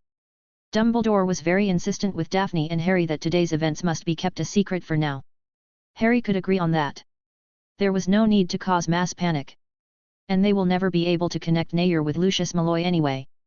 "I'll have to do something about that, myself. I'm sorry Albus, but this is not negotiable." "Do you have any idea how difficult it was to convince Lily to stay at home and wait?" answered James. "He'll come back in a few days after things calm down a bit." Dumbledore sighed and looked at Harry again. "Very well, James. Have him back in a few days. I'll come up with some excuse for his absence." James glanced at Harry and this one noticed something odd on his father's eyes. It was only there for a moment before disappearing. "Let's go home, son. Your mother can't wait to see you." Harry took his father's hand and let himself be guided to the fireplace.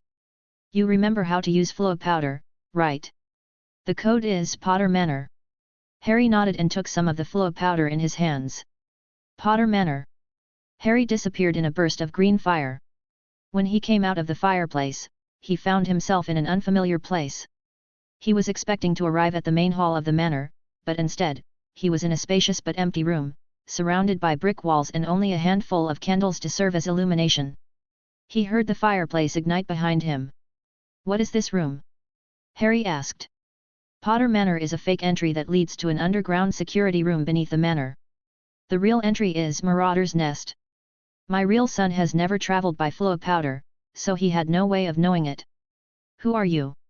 Harry turned around and saw his father pointing a wand at him. "Was my story that bad?" he said, keeping his calm despite the situation. "No, it was believable. But I found evidence of a fight in a nearby room. There was residual magic corresponding with a cast of the killing curse and also signs of a recent reparo charm being used on the furniture."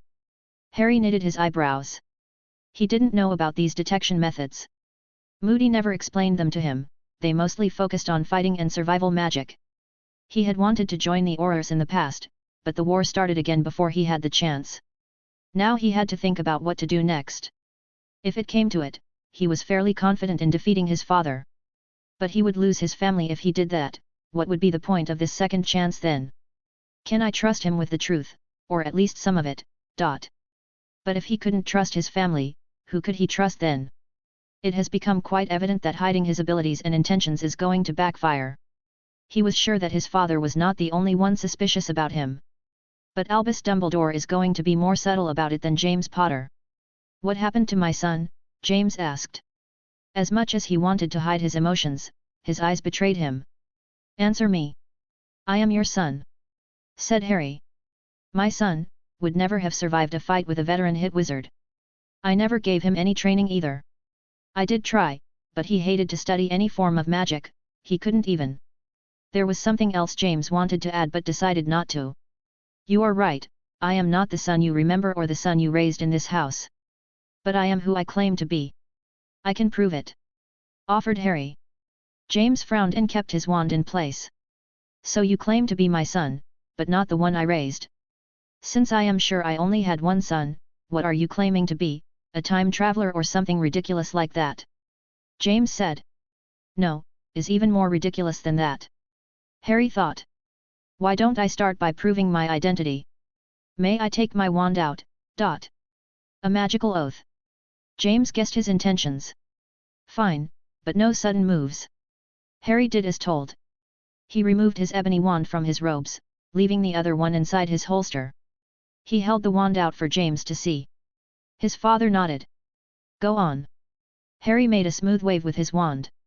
I swear on my life and magic that I am Harry James Potter, son of James Potter and Lily Potter née Evans, so mought be. James's eyes opened like plates as he saw a flash of light, confirming the oath was complete. Impossible. Chapter 50, The Truth. Chapter 50, The Truth. Right, I'm supposed to cast a spell now. Harry gave his wand a flick and in turn, James' wand was ripped from his hand and flew onto Harry's. James' shock was replaced by a wave of uneasiness as he felt his wand missing. Harry noticed the look his father was giving him but paid it no mind. He walked towards James and returned the wand to its owner. James took it with some hesitation. I have proven that I am who I claim to be and that I have no hostile intentions towards you or the rest of my family, what else would it take to convince you? Asked Harry. Must I take a blood pact? He added. No. James was quick to say. Those things are extremely dangerous. People have died for the minor of mistakes. Fine then, what else? James remained silent for a moment. What happened to you? I came from a future, a distant one, many years from now. He tried to choose his words carefully in order to reveal as little as possible. You come from the future, distant travel to the past is, wait. James recalled something important. This is not how time travel works, even if you did somehow manage to travel to a distant past, you would still be in your own body. True. But I doubt this was normal time travel, after all, I died. You died? James cried. Yes, I died, and then I woke up in my 10-year-old body. No memories of any childhood before that. He avoided mentioning that the future he came from was from a completely different timeline. And before you ask, no, I don't know how it happened or why I'm here. I was as confused back then as you are now. The day that you woke up in the hospital, after the incident. You were acting very strange and you had amnesia but the doctor said it was normal, that was you then. James looked at him. Harry nodded. I didn't want to deceive you and Mom, but I didn't know how you were going to react if I suddenly started talking about time travel and stuff like that. When the doctor talked about the amnesia, I just took advantage of that opportunity. And considering your reaction. Harry's eyes moved to the wand that was still being highly held by James. His father noticed this and stored the wand back in its holster. But by the posture, Harry could tell he wasn't completely relaxed. Wait, you said you died before. How did that happen? James asked. Voldemort, he comes back, there is a very long war, most died, even me. Is best if I avoid telling you too many details about the future. So me and Lily also. James said solemnly. Yes, very early. And even Lyra and Holly too. James asked with dread. Harry chose to remain silent. He hated having to lie to his father. James took Harry's silence as a yes. My little girls. I can make another oath if you don't believe me. Harry offered. After all, the things he said were technically true. He just omitted some information. Although he would prefer to avoid another oath, no matter what, there were always some risks. No, you don't need to do that, Harry. James looked somewhat regretful. Sorry for doubting you, son. Thanks, Dad. So, what are we doing now? We should tell your mother. We cannot hide this from her. Said James. Harry nodded. She deserves to know, I supposed. How do you think she is going to take it? Probably better than me, don't worry too much about it. Oh, before we go, there is something else I need to know. Is this about the missing professor? Asked Harry. James nodded. I would like to know what truly happened. Harry explained to his father about the information discovered by Lord Greengrass and how Professor Nair was hired by Lucius Malfoy. He then talked about his meetings with Daphne during the year and how the professor found them. Some of those things, James already knew, but there were many details that he and Daphne had avoided telling to the Aurors and headmaster. So you thought it was a good idea to put tracking charms on a veteran hit wizard? Did I not teach you any better? Tracking charms, even the best ones, are not that hard to detect. And any decent assassin is going to be an expert at avoiding being tracked down. Yes, well, I have no excuse. Let's move on. Harry could only blame this mistake on his lack of experience in this type of war. So, what happened next? I know he didn't just run away without a fight. Oh, I killed him and hid the body. You don't have to worry about finding him. Harry did consider hiding that bit of information, but there was no advantage to it. It was just a matter of time before his father discovered that Professor Nair was no longer alive. And then, what little trust Harry had managed to acquire so far, will be completely shattered. His father will never trust him again after that. And if he had learned something from today's events was that, he could not do this alone. In his past life, he had many friends and companions who helped along the way. Without them, he would never have survived long enough to destroy Voldemort. He had been too naive to think he could do everything by himself. You killed him? James gave him an incredulous look. Harry nodded. I told you that I lived through a war, remember? Don't be that surprised by those things. How can I not be surprised when my 11-year-old son tells me he just killed someone? It was self-defense thought. Harry explained. Okay. James calmed a bit. When we tell your mother, we are skipping this part. Remember to comment, vote, and / or leave a review if you have the time.